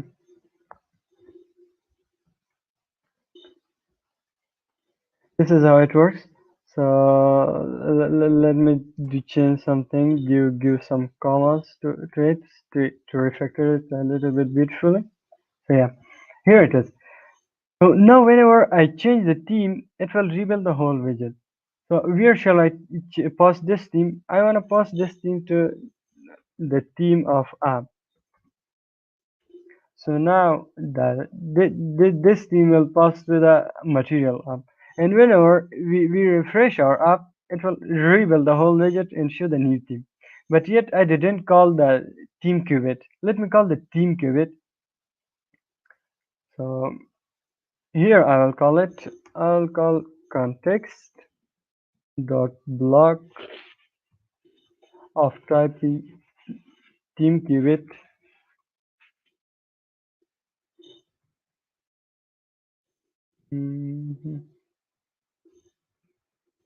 And then call toggle theme. The toggle theme is actually the method that we use or that we write it over here. So whenever I call the toggle theme, it will refresh our theme. So let's click it. So yeah, it really worked. Does it increment? Yeah, it do increment too. So when you click it again, it toggle theme to light dark. How it works? First of all, we call it over here the theme lock qubit theme dot toggle theme. The toggle theme rebuild. What it rebuild is the whole material up. Material up is wrapped with block builder. The block builder actually build only specific part. It's just like the build method, but it build a specific widget rather than the whole application. So Flutter qubit is a very easy way of writing Flutter blocks. But here's one more thing that you all maybe want to know about. So Riverpod. Riverpod is written by Rami. Rami is the person who wrote provider. So he is rewriting the provider and naming it Riverpod. Riverpod is provider but with different feature and different values. Riverpod works very easily. It doesn't need context. It's totally awesome, but it's still in testing and it's still not stable to use it. And how an application a counter up with the Riverpod will look? We'll have a counter provider. We'll have a state provider. Within one line of code, we will write our state over here or our provider over here. And then whenever we want to watch the value, watch the counter provider and its state, the state will be the count and it will store over here. Then we can show the letter over here. And then whenever we want to increment, we call context.read that counter provider and then state.increment. It will rebuild only that specific widget. So counter provider really works, Riverpod really works, and it's great. It's still in testing. Like last day I was working with it, the Flutter state hot reload not work with it, and there are still some limitation in it. As it grows, as it finish, I think it will be the future of Flutter state management. And yeah, our whole counter example will looks like that. So how to learn, like the block library is still one of the best choice for everyone to create a small app and make it and grow it very bigger and bigger. Block library is best for every type of applications.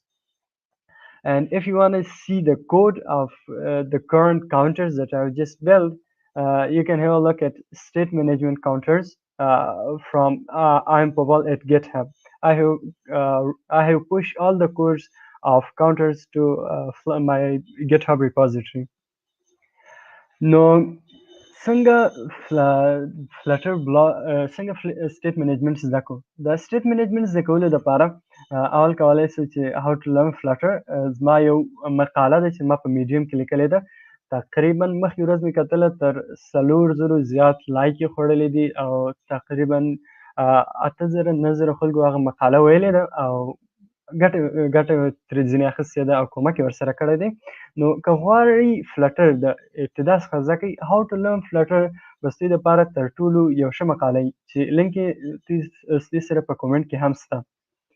بل state management counters code ټول په impopal /state management counter کې دي او state management flutter state management flutter یو state management نه لري په اصل کې flutter ډیر زیات state management نه لري. که غواړئ flutter state management زده کړئ نو کولای شئ چې خپل د flutter سایت ته ورسئ هلته مختلف state managementونه وګورئ شروع کړئ د اسانه څخه کرار مخکې ولاړ شئ. او بل فلټر بلاک د فلټر بلاک لپاره بلاک library .dev چې خپل یو ویب سایټ لري هلته ټول ساده مثالونه او هر څه شته دغه ځینې دوی په ډېر اسانه سره فلټر بلاک زده کولی شي. So what's the best state management again? That will be a question again that after explaining a Flutter provider and stateful widget and block and then coming a new thing called Rive or pod. So what's the best one again? So what works best and what's the best one? So to answer this question, actually there is no best or worst. Everyone is best, everyone is good on their own place. So there are if the state management that I just talk about, first of all the stateful widget are good for small project or for local state. From local state, I mean a widget that control his own. Like for example, animating a widget, it will be good for things like this. But providers are good for small and medium projects, and Flutter Block are best for small, medium, and even the largest project. Even the largest project like Google is working on, all are using Flutter Block because Flutter Block manages every state, every part of the app. I have recently created an application named Arya University Attendance, which is totally built with Flutter Block. Flutter Block is implemented over here, and it works perfectly fine. And from my own experience, I will totally recommend Flutter Block.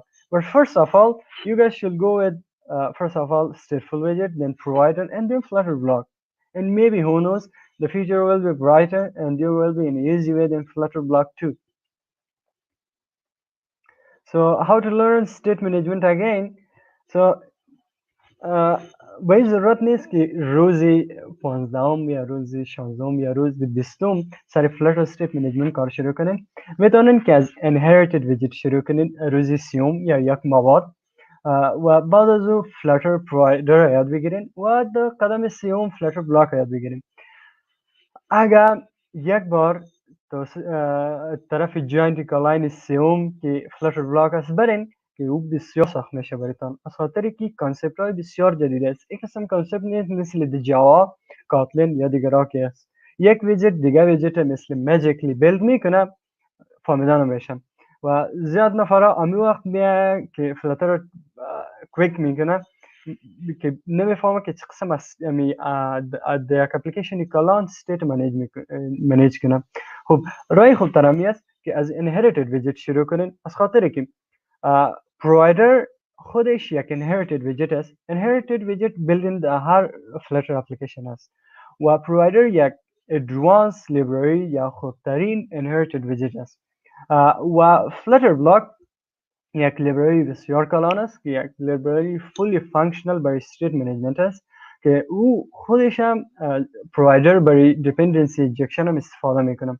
provider هم در فلاتر بلاک است. فلاتر بلاک یک perfectly یک total package برای state management یک اپلیکیشن کلان شده میتونه و شما هم میتونین استفاده کنین و ما خودم فلاتر بلاک استفاده میکنیم. خب بعد از چی کنیم میتونین که یک فلاتر ویدر اپلیکیشن بسازین. از خاطری که در یک ویدر اپلیکیشن زیاد steps هست. اول ما شما یک نتورک ریکوست میکنیم به API، شاید API آف باشه، شاید API ریسپانس نده، شاید در سرور سایت کدام مشکل باشه. او وقت چی کنیم؟ با state management ما شما کمک میکنه based on different state. اگر در وقتی لودینگ بود لودر نشان بده، وقتی که ریزلت آمد برای ما شما ریزالت نشان بده. اگر اینترنت نداشت یک ایرور نشان بده که اینترنت ندارین. اگر سرور ایرور داشت با ضرور سرور نشان بده. اگر ما شما هر چقدر کد خوب نوشته کنیم بازم نمیفهمم که در سرور کدام مشکل میاد و سر ما نمیباشه. باز برای ایرور هندلینگ هم استیت منیجمنت بسیار خوب است. استیت منیجمنت توسط استیت منیجمنت هر ایرور را جداگانه منیج کرده میتونن.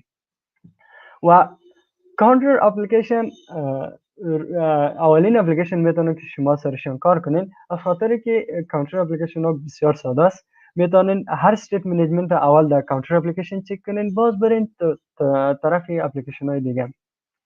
و هم میتونین یک تودو لیست بسازین. تودو لیست یک اپلیکیشن بسیار ساده شده میتونه که شما یک لیست بسازین، یک ویلیو انتری کنین، یک ویلیو ریموو کنین، یک ویلیو دیلیت کنین از دیتابیس یا از همین لیست ساده که ببینین که چه قسم استیت اپلیکیشن شما کار کرده است، چه قسم کار میکنه. و امیتون میتونن که یک لاگین اپلیکیشن بسازین. برای خود ما که پشت استیت منیجمنت سرچ کرده بودم، وقتی بود که ما در اپلیکیشن لاگین می ساختم. بعد از اینکه ما لاگین در وقتی که ما لاگین می ساختم زیاد استیت می داشت. اگر یوزر در حاضری آریا که حاضری آریا یک از یونیورسیتی افغانستان است که عالی حاضریش همه آنلاین شده و توسط هر شاگرد توسط اپلیکیشن خود حاضری خود میگیرم. پس وقتی که یک شاگرد لاگین میشه باید ما طرف صفحه شاگرد و همون شاگرد ببرم. اگر استاد لاگین میشه باز طرف صفحه استاد و استیت هر استاد یا استیت هر یوزر باید متفاوت می باشد و متفاوت جای ذخیره کنم. برای یک اپلیکیشن بسیار کلان بسیار بزرگ فلاتر بلاک بیست است و من خودم استفادهش میکنم و همون وقت میتونه که شما سر استیت منیجمنت شروع کنین و یک اپلیکیشن توسط متفاوت لیبراری ها بسازین تا که بفهمیم کدام برایتان بهترین است. باز کانتر، تو دو لیست، فلاتر ویدر اپ و لاگین اپلیکیشن شده میتونه که برایتان زیاد کمک کنه که یک استیت منیجمنت را بهترین یاد بگیرین و خوب یاد بگیرین.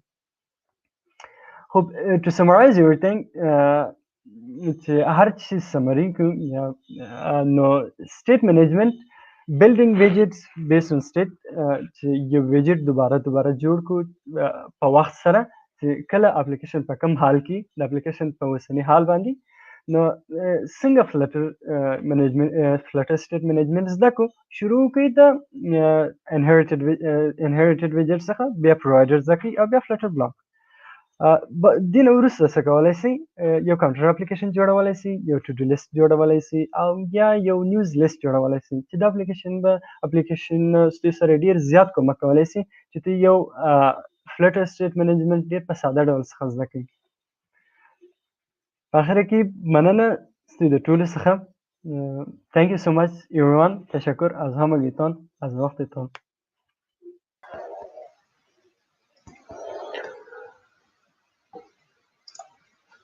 تشکر پوپل، تشکر بسیار زیاد.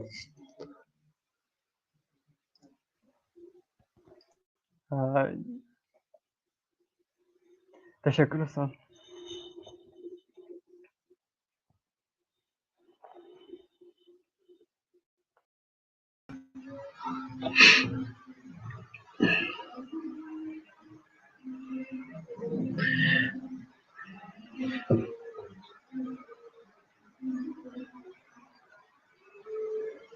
مایکتان آف است استاد. مایکم آف بوده. من تشکر میکنم از عبدالرحمن پوپل، از تمام اسپیکرهای ما. از اسپیکر اول اگه امروز شروع کنیم از جولیوس که از سنگاپور همراه ما آن شده بود. کسایی که تاک از اونا رو مس کردن حتما او تاک را ریکاردش هم ما میمانیم، بعدا او را گوش بکنین. چینل های از GDG ها در کدام بهش لایوش هست ببینین. ما یکی از فنای چیش هستم، تاکش هستم، ساینتیفیک لیدرشپ، یک کانسپت بسیار جالب است، او حتما ببینین. و مثل از اون تاکای امروز همگیش جالب بود. من بسیار خوشحال هستم که 2 روز DevFest موفقانه تمام کردیم. و به خاطر خداحافظی ما اینجا آمدیم. از کلگی کسایی که در راندازی از این برنامه زحمت کشیدن، از GDG هرات، از GDG قندهار، از GDG بلخ، از همکارای ما در GDG کابل، از همشان بسیار سپاسمند هستم. با امید فردای بهتر و با امید ایونت های بعدی انشالله که دفست 2021 را حضوری از نزدیک در قصر چلستون ایوان قصر اعظم که خوبتر ببینیم. موفق باشید. بخیر. تشکر از کل GDG های افغانستان، از همگی ولایات، و تشکر از عزیزانی که به ایونت با ما بپیوستن و سوال کردن، شرکت کردن و ما از سوال از اونا مستفید شدیم و اونا از این تاکایی که ما داشتیم، هم از داخل کشور هم از خارج کشور عزیزانی که تاک داشتن مستفید شده باشن و استفاده کرده باشن. انشالله که به سال بعدی حضوری در خدمت همگی باشیم. تشکر.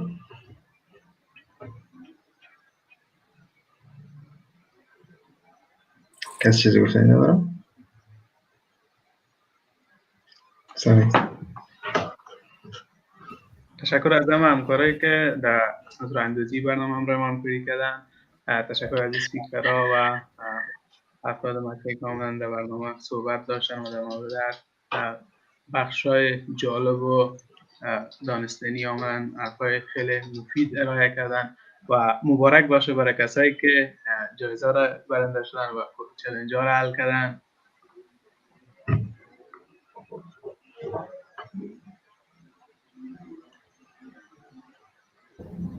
تشکر از همه و حالا بعد دفست فیزیکال انشالله خواهد دیدیم. بخیر باشین، وقتتون خوش.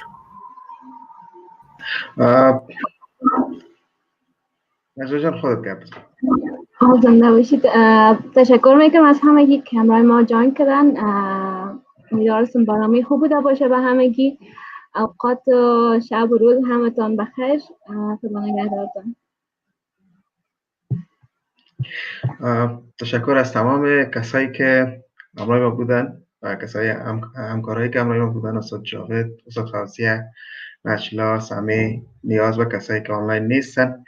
دیگه تشکر از تمام کسایی که آنلاین بودن و برنامه ما را دیدن. انشالله که به گفته استاد جاوید موحد، کسی که همیشه همکاری خدا داشت همراه ما، سال بعدی را حضوری داشته باشه. خداحافظ. خدا شب ما خوش.